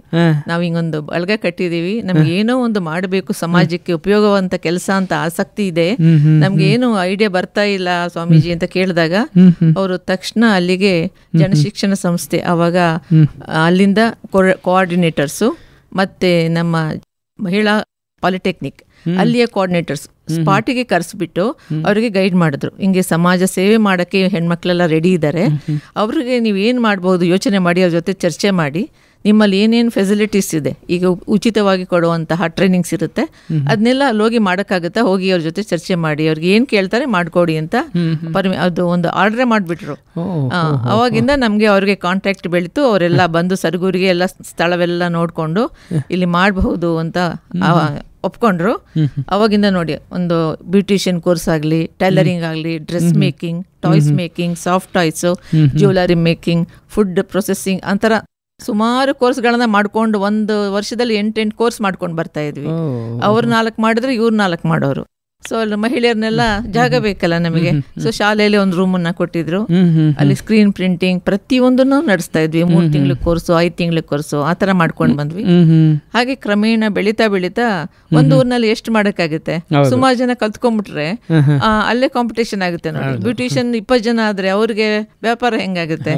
ಸೊ ಅದನ್ನು ಯೋಚನೆ ಮಾಡಿ ಮತ್ತೆ ನಾವು ಹಳ್ಳಿಗಳಿಗೆ ಹೋಗೋದನ್ನ ಪ್ರಾರಂಭ ಮಾಡ್ಕೊಂಡು, ಸೊ ಸುತ್ತಮುತ್ತ ಗ್ರಾಮಕ್ಕೆ ಹೋಗಿ ಅಲ್ಲೇನೆ ನಾವು ಅಲ್ಲೇ ಕೇಂದ್ರವನ್ನು ಓಪನ್ ಮಾಡಿಬಿಟ್ಟು ಯಾರಲ್ಲಿ ಅವಕಾಶ ಕೊಡ್ತಾರೆ, ಗ್ರಾಮ ಪಂಚಾಯತಿ ಆಗಲಿ ಮತ್ತೆ ಅದು ಮಹಿಳಾ ಬಳಗ ಆಗಲಿ, ನಮಗೆ ಸ್ಥಳ ಅವಕಾಶ ಕೊಟ್ರೆ ಅಲ್ಲೋಗಿ ಅಲ್ಲೇ ಕೋರ್ಸ್ ಮಾಡೋದು. ನಾವೇ ಮಿಷನ್ಸ್ ಎಲ್ಲ ತಗೊಂಡೋಗಿಟ್ಟು ಹೆಣ್ಮಕ್ಳನ್ನೆಲ್ಲ ಕರೆಸಿ ಅವ್ರಿಗೆ ಹೇಳಿ, ಹಿಂಗೆ ನಿಮ್ಮ ಆರ್ಥಿಕ ಸಬಲರಾಗ್ತೀರಾ, ನಿಮ್ಮ ಸ್ಥಿತಿ ಉತ್ತಮ ಆಗುತ್ತೆ ಅಂತ ಅವ್ರಿಗೆಲ್ಲ ಹೇಳಿದಾಗ ಅವ್ರಿಗೂ ಖುಷಿಯಾಗಿ ಬಂದು ಕಲ್ತ್ಕೊಳ್ತಾ ಇದ್ದಾರೆ. ಇವಾಗ್ಲೂ ಸಹ 7 ಕಡೆ ಸರಗೂರ್ ಹತ್ರ ನಡೀತಾ ಇದೆ. ಇನ್ನೂ 3 ಈಗ 3-4 ದಿವಸದಲ್ಲಿ ಇನ್ನೊಂದು 3 ಕೋರ್ಸ್ ಪ್ರಾರಂಭ ಮಾಡ್ತಾ ಇದ್ದೀವಿ. ಒಂದು ಗಮನಿಸಬೇಕಾದ ವಿಚಾರ ಅಂದರೆ, ಒಂದು ಒಳ್ಳೆ ಕೆಲಸಕ್ಕೆ ಅಥವಾ ಒಂದು ಒಳ್ಳೆ ಉದ್ದೇಶಕ್ಕೆ ಯಾರಾದರೂ ಸಹಾಯ ಮಾಡ್ತಾರೆ ಖಂಡಿತವಾಗ್ಲೂ ಅಂತ. ಅಂದರೆ ನಿಮ್ಮಲ್ಲಿ ಸರಿಯಾದ ಉದ್ದೇಶ ಕರೆಕ್ಟಾಗಿದ್ದರೆ ಅದಕ್ಕೆ ಒಂದು ಒಳ್ಳೆಯ ಅವಕಾಶಗಳು ಸಿಗುತ್ತೆ ಅನ್ನೋದಕ್ಕೆ ಬಹುಶಃ ದೇಶಿಕೇಂದ್ರ ಮಹಾಸ್ವಾಮಿಗಳು ತಮಗೆ ಈ ಪಾಲಿಟೆಕ್ನಿಕ್ ಮೂಲಕ ಒಂದಷ್ಟು ತರಬೇತಿಗಳಿಗೆ ಅವಕಾಶ ಮಾಡಿಕೊಟ್ರು. ಅಂದರೆ ನಿಮ್ಮಲ್ಲಿದ್ದಂತಹ ಉದ್ದೇಶ ಸರಿ ಇತ್ತಲ್ಲ, ಸೊ ಹಾಗಾಗಿ ಅದನ್ನು ಅವರು ಗಮನಿಸಿದ್ರು ಅಂತ ನನಗೆ ಅನಿಸುತ್ತೆ. ಖಂಡಿತ ದೇಶಿಕೇಂದ್ರ ಮಹಾಸ್ವಾಮಿ ಅವರ ಅನುಗ್ರಹ ಇರೋದ್ರಿಂದಲೇ ಅಲ್ಲಿ ಒಂದು ಒಳ್ಳೆ ಶಾಲೆ ಆಗಿದೆ. ಅಲ್ಲಿ ಈ ತರ ಸುಮಾರು ಕೋರ್ಸ್ಗಳೆಲ್ಲ ನಡೀತಾ ಇವೆ. ಎಷ್ಟು ಹೆಣ್ಮಕ್ಳು ಅವ್ರ ಕಾಲ್ ಮೇಲೆ ನಿಂತ್ಕೊಂಡಿದ್ದಾರೆ. ಅವ್ರು ಬಂದು ನಾನು ಹಿಂಗೆ ಪಾರ್ಲರ್ ಓಪನ್ ಮಾಡಿದೆ, ನಾನೊಂದು ಅಂಗಡಿ ತೆಗೆದೆ ಅಂತ ನಮ್ಗೆ ವಾಪಸ್ ಹೇಳಿದಾಗ ನಮ್ಗೆ ಎಷ್ಟು ಖುಷಿ ಆಗುತ್ತೆ. ನಾವು ಮಾಡಿದ್ವಿ ಸಾರ್ಥಕ ಆಯ್ತು ಅನ್ನೋಷ್ಟು ಖುಷಿ ನಮ್ಗೆ ಆಗುತ್ತೆ ಅಲ್ಲ. ಇವತ್ತಿನ ಈ ಸ್ವಉದ್ಯೋಗಗಳನ್ನು ನಾವು ನೋಡ್ತಾ ಇದ್ದೀವಿ. ಆದರೆ ಈ ಸ್ವಉದ್ಯೋಗದ ಕಾನ್ಸೆಪ್ಟು 30 ವರ್ಷಗಳ ಹಿಂದೆನೇ ತಾವು ಆರಂಭಿಸಿದಿರಿ. ಬಹುಶಃ ಅದರ ಆರಂಭದ ಇವತ್ತು ಪ್ರತಿಫಲವಾಗಿ ಇವತ್ತು ಬಹುಶಃ ನಾವು ನೋಡ್ತಾ ಇದೀವಿ ಅಂತ ನನಗೆ ಅನಿಸುತ್ತೆ ಮೇಡಮ್. ಆಕ್ಚುಲಿ ಅದು ನಮ್ಮ ಐಡಿಯಾ ಅನ್ನಕ್ಕಿಂತ ಸ್ವಾಮೀಜಿಯವರ ಐಡಿಯಾ ಅಂತಲೇ ಹೇಳಬೇಕು. ಅವರೇ ನಮ್ಗೆ ಹೇಳ್ಕೊಟ್ಟಿದ್ದು ಹೀಗೆ ಮಾಡಿ ನೀವು ಅಂತ. ಅದರಿಂದ ನಾವು ಗಟ್ಟಿಯಾಗಿ ನಿಂತ್ವಿ, ಮಾಡ್ಲೇಬೇಕು. ನಿಜವಾಗ್ಲೂ ಅವ್ರು ಹೇಳ್ತಿರೋದು ಉಪಯುಕ್ತವಾದಂತ ಸಮಾಚಾರ. ಯಾಕಂದ್ರೆ ಹೆಣ್ಮಕ್ಳು 4 ಕಾಸು ಸಂಪಾದನೆ ಮಾಡ್ತಾರೆ. ಅವ್ರಿಗೆ ಬೇಕಾದ ಯಾವತ್ತೂ ಕೈ ಚಾಚುವಂತ ಹೆಣ್ಮಕ್ಳು ನಮ್ಗೂ ಸ್ವಾಭಿಮಾನಿಯಾಗಿ ಬದುಕಲಿ ಅನ್ನೋ ಆಸೆ ಇರುತ್ತೆ. ಹೆಣ್ಮಕ್ಳು ಅಂದ್ರೆ ಸ್ವಾಭಿಮಾನ ಇರ್ಬೇಕು ಸ್ವಲ್ಪ ಆದ್ರೂ. 1 ರೂಪಾಯಿಗೆ ಅವ್ರನ್ನ ಕೇಳ್ಬೇಕು ಅಂದಾಗ ಅಪ್ಪ ಅಮ್ಮನ ಮದ್ವೆ ಆದ್ಮೇಲೆ ಅಪ್ಪ ಅಮ್ಮನ ಕೇಳಂಗಿಲ್ಲ, ಗಂಡನ್ನು ಕೇಳಕ್ಕೆ ಮುಜುಗರ. ಸೊ ಈಗಾದಾಗ ಅವರು ಸ್ವಲ್ಪ ಸಂಪಾದನೆ ಮಾಡೋದು ಒಂದು, ಮತ್ತೆ ಮಕ್ಕಳ ಎಜುಕೇಶನ್ಗೆ ಯಾವ್ದೋ ರೀತಿ ಗಂಡನ ಜೊತೆ ಕೈ ಜೋಡಿಸ್ಬೋದು, ಕುಟುಂಬ ನಿರ್ವಹಣೆ ಸುಲಭ ಆಗುತ್ತೆ. ಅದನ್ನೆಲ್ಲ ಯೋಚಿಸ್ಬಿಟ್ಟು ನಾವು ಖಂಡಿತ ಇದು ಬಹಳ ಒಳ್ಳೆ ಕೋರ್ಸ್ಗಳು ಹಿಂಗೆ ಮಾಡೋಣ ಅಂತೇಳಿ ನಮ್ಮ ಸಮಾಜದಲ್ಲಿ ಒಂದು 20 ಜನ ಮಹಿಳೆಯರಿದ್ದೀವಿ. ಅವರು ಹಾಗೆ ತುಂಬ ಸಹಕಾರ ಕೊಡ್ತಾರೆ. ನಾವೆಲ್ಲ ಎಲ್ಲೆಲ್ಲಿ ನಡೀತೆ ಅಲ್ಲೆಲ್ಲ ಹೋಗಿ ವಿಸಿಟ್ ಮಾಡಿಕೊಂಡು ಆ ಹೆಣ್ಮಕ್ಳಿಗೆ ಮಧ್ಯೆ ಮಾತಾಡಿಸ್ತೀವಿ. ಹೆಲ್ತ್ ಬಗ್ಗೆ ಹೇಳಿಸ್ತೀವಿ, ಆಹಾರದ ಬಗ್ಗೆ ಮತ್ತೆ ಆರೋಗ್ಯದ ಬಗ್ಗೆ, ಯೋಗ ತರಬೇತಿ ಅದನ್ನೆಲ್ಲ ಮಧ್ಯೆ ಕೊಟ್ಕೊಂಡು ಅವ್ರಿಗೆ ಒಂಥರ ಸಂಪೂರ್ಣ ಮಹಿಳೆ ಆಗ್ಬೇಕು. ಮನೆಯಿಂದ ಹೊರಗಡೆ ಬಂದ್ಮೇಲೆ ಬರೀ ಇದೊಂದು ಕೋರ್ಸ್ ಕಲ್ತ್ಕೊಂಡು ದುಡ್ಡು ಮಾಡೋದು ಒಂದೇ ಇಲ್ಲ, ಅವಳಿಗೆ ಏನೇನು ಅವಶ್ಯಕತೆ ಇದೆ ಆದಷ್ಟು ಅದನ್ನೆಲ್ಲ ನಾವು ಪ್ರಯತ್ನ ಪಡ್ತೀವಿ. ಅವಳ ಒಂದು ತಿದ್ದಿ ಒಂದು ಅತ್ಯುತ್ತಮ ಗೃಹಿಣಿಯಾಗಿ ಮಾಡೋಣ ಅಂತ ಒಂದು ಗೃಹಿಣಿನೂ ಆಗ್ಬೇಕು, ಒಂದು ಸಂಸ್ಕಾರವಂತೆ ಕೂಡ ಆಗ್ಬೇಕು. ಖಂಡಿತ ಆ ತರ ಒಂದು ಉದ್ದೇಶ ಇಟ್ಕೊಂಡು ನಾವು ನಡೆಸ್ತಾ ಇದ್ದೀವಿ. ಖಂಡಿತ ಮೇಡಮ್. ತಾವು ಹೇಳಿದ್ರಿ ಶ್ರೀಗಳ ಆಶೀರ್ವಾದದಿಂದ, ಅವರ ಸಲಹೆಯಿಂದ ಇಷ್ಟೆಲ್ಲ ಮಾಡಲಿಕ್ಕೂ ಕೂಡ ಸಾಧ್ಯ ಆಯಿತು ಅಂತ. ಖಂಡಿತ ಒಬ್ಬರ ಆಶೀರ್ವಾದ, ಸಲಹೆಗಳು, ಸಹಕಾರ ಬಹಳ ಮುಖ್ಯ. ಅಷ್ಟೇ ಮುಖ್ಯ ಅದನ್ನು ಅನುಷ್ಠಾನಕ್ಕೆ ತರೋದು. ಸೊ ಅದನ್ನು ತಾವು ಸಾಧಿಸಿ ತೋರಿಸಿದ್ದೀರಿ. ಸೊ ಹಾಗಾಗಿ ತಮಗೆ ನಮ್ಮ ಎಲ್ಲ ಮಹಿಳೆಯರ ಪರವಾಗಿ ಮತ್ತೊಮ್ಮೆ ಅಭಿನಂದನೆಗಳನ್ನು ಧನ್ಯವಾದಗಳು. ಎಲ್ಲ ಕ್ರೆಡಿಟ್ ನಮ್ಮ ಯಜಮಾನರಿಗೆ, ಅದಕ್ಕೂ ಮುಖ್ಯವಾಗಿ ಪೂಜ್ಯರಿಗೆ ಸಲ್ಲಿಸ್ತೇನೆ ಅವರ ಆಶೀರ್ವಾದ. ನನಗೆ ತಮ್ಮ ಬಗ್ಗೆ ಮಾತನಾಡಲಿಕ್ಕೆ, ತಾವು ಮಾಡಿರೋ ಸಾಮಾಜಿಕ ಸೇವೆಗಳ ಕುರಿತು ಮಾತನಾಡಬೇಕಂದ್ರೆ ಒಂದು ದಿನ ಬೇಕಾಗುತ್ತೆ, ಅಷ್ಟು ಕೆಲಸಗಳನ್ನು ಮಾಡಿದ್ದೀರಿ. ಆದರೆ ತಮ್ಮ ಬಗ್ಗೆ ವೈಯಕ್ತಿಕವಾಗಿ ಹೇಳೋದಾದರೆ, ತಾವು ಕುಟುಂಬವನ್ನು ಸಂಭಾಳಿಸ್ಕೊಂಡು ತಮ್ಮ ಸಾಮಾಜಿಕ ಸೇವೆಯಲ್ಲಿ ತೊಡಗಿಸ್ಕೊಂಡು ಸಾಕಷ್ಟು ಏನು ಸಮಿತಿಗಳಲ್ಲಿ ಸದಸ್ಯರಾಗಿದ್ದೀರಿ, ಅಥವಾ ಸಲಹೆಗಾರರಾಗಿದ್ದೀರಿ, ಅಧ್ಯಕ್ಷರಾಗಿದ್ದೀರಿ, ಉಪಾಧ್ಯಕ್ಷರಾಗಿದ್ದೀರಿ. ನಾನು ಅದನ್ನೇ ನೋಡ್ತಾ ಇದ್ದೆ, ಯಾವೆಲ್ಲ ಸಂಘ ಸಂಸ್ಥೆಗಳಲ್ಲಿ ಸದಸ್ಯರಾಗಿದ್ರಿ ಅಂತ. ಅವುಗಳಲ್ಲಿ ಸುಮ್ಮನೆ ಜಸ್ಟ್ ಮೆಲ್ಕಾಕೋದಾದ್ರೆ, ಈ JSS ಸಂಸ್ಥೆ ಸರಗೂರು ಶಾಲೆಗಳ ಶಾಲಾ ಅಭಿವೃದ್ಧಿ ಸಮಿತಿಯ ಅಧ್ಯಕ್ಷರಾಗಿ, ಡಾಕ್ಟರ್ ಮೃತ್ಯುಂಜಯಪ್ಪ ಸಹೃದಯ ಬಳಗದ ನಿರ್ದೇಶಕರಾಗಿ, ಸ್ನೇಹಶ್ರೀ ಸಮಾಜ ಟ್ರಸ್ಟ್ನ ಸಂಸ್ಥಾಪಕ ಅಧ್ಯಕ್ಷರಾಗಿ, ಕನ್ನಡ ಸಾಹಿತ್ಯ ವೇದಿಕೆಯ ಸರಗೂರು ಬ್ರಾಂಚಿನ ಗೌರವಾಧ್ಯಕ್ಷರಾಗಿ, ಜನಶಿಕ್ಷಣ ಸಂಸ್ಥಾನದ ಉಪಾಧ್ಯಕ್ಷರಾಗಿ, ಅಖಿಲ ಭಾರತ ಶರಣ ಸಾಹಿತ್ಯ ಪರಿಷತ್ತಿನ ಕಾರ್ಯಕಾರಿ ಸಮಿತಿ ಸದಸ್ಯರಾಗಿ, ಮೈಸೂರು ಕದಳಿ ಮಹಿಳಾ ವೇದಿಕೆಯ ಉಪಾಧ್ಯಕ್ಷರಾಗಿ, JSS ಆಯುರ್ವೇದ ಕಾಲೇಜಿನ EC ಸಮಿತಿಯಲ್ಲಿ ಸದಸ್ಯರಾಗಿದ್ದೀರಿ, JSS ಹಿರಿಯ ಮನೆ ಸುತ್ತೂರು ಈ ಇಂಪ್ರೂವ್ಮೆಂಟ್ ಕಮಿಟಿ ಸದಸ್ಯರಾಗಿದ್ದೀರಿ, JSS ನರ್ಸಿಂಗ್ ಕಾಲೇಜ್ನ ಏನು ಮೈಸೂರಲ್ಲಿರುವಂಥ ICC ಕಮಿಟಿಯಲ್ಲಿ ಸದಸ್ಯರಾಗಿದ್ದೀರಿ, JSS ಜನಶಿಕ್ಷಣ ಸಂಸ್ಥೆ ಬೆಂಗಳೂರು ಇದರ ಉಪಾಧ್ಯಕ್ಷರು ಕೂಡ ಆಗಿದ್ದೀರಿ, ಅಖಿಲ ಭಾರತ ವೀರಶೈವ ಲಿಂಗಾಯತ ಮಹಿಳಾ ಘಟಕದ ಮೈಸೂರು ಜಿಲ್ಲಾ ಘಟಕದ ಸಲಹೆಗಾರರಾಗಿ, ಮೈಸೂರಿನ ಏನು ಜಯಲಕ್ಷ್ಮೀಪುರಂನಲ್ಲಿರುವಂಥ ಸತ್ಯ ಸಾಯಿಬಾಬಾ ಶಾಲೆಯ ಟ್ರಸ್ಟಿಯಾಗಿ, ವಿಶೇಷವಾಗಿ ತಾವು ಡಾಕ್ಟರ್ CNM ಮೃತ್ಯುಂಜಯಪ್ಪ ಟ್ರಸ್ಟ್ನ ನಿರ್ವಾಹಕ ನಿರ್ದೇಶಕರಾಗಿ ಕಾರ್ಯನಿರ್ವಹಿಸ್ತಾ ಇದ್ರಿ. ಇಷ್ಟೆಲ್ಲ ಕಾರ್ಯಪ್ರವೃತ್ತರಾಗಿದ್ದಾರಲ್ಲ, ಇದು ಹೇಗೆ ಸಾಧ್ಯ ಅಂತ ನನಗೆ. ಹುಟ್ಟು ಉಚಿತ, ಸಾವು ಖಚಿತ, ಎಲ್ಲರಿಗೂ ಗೊತ್ತು. ಇರುವ ಮಧ್ಯ 4 ದಿನ ಸಮಾಜಕ್ಕೆ ಏನಾದರೂ ಒಳ್ಳೇದು ಮಾಡಿ ಹೋಗಬೇಕು. ಸಮಾಜ ಇಲ್ಲದೆ ನಾವು ಬದಲಿಕ್ಕಾಗಲ್ಲ.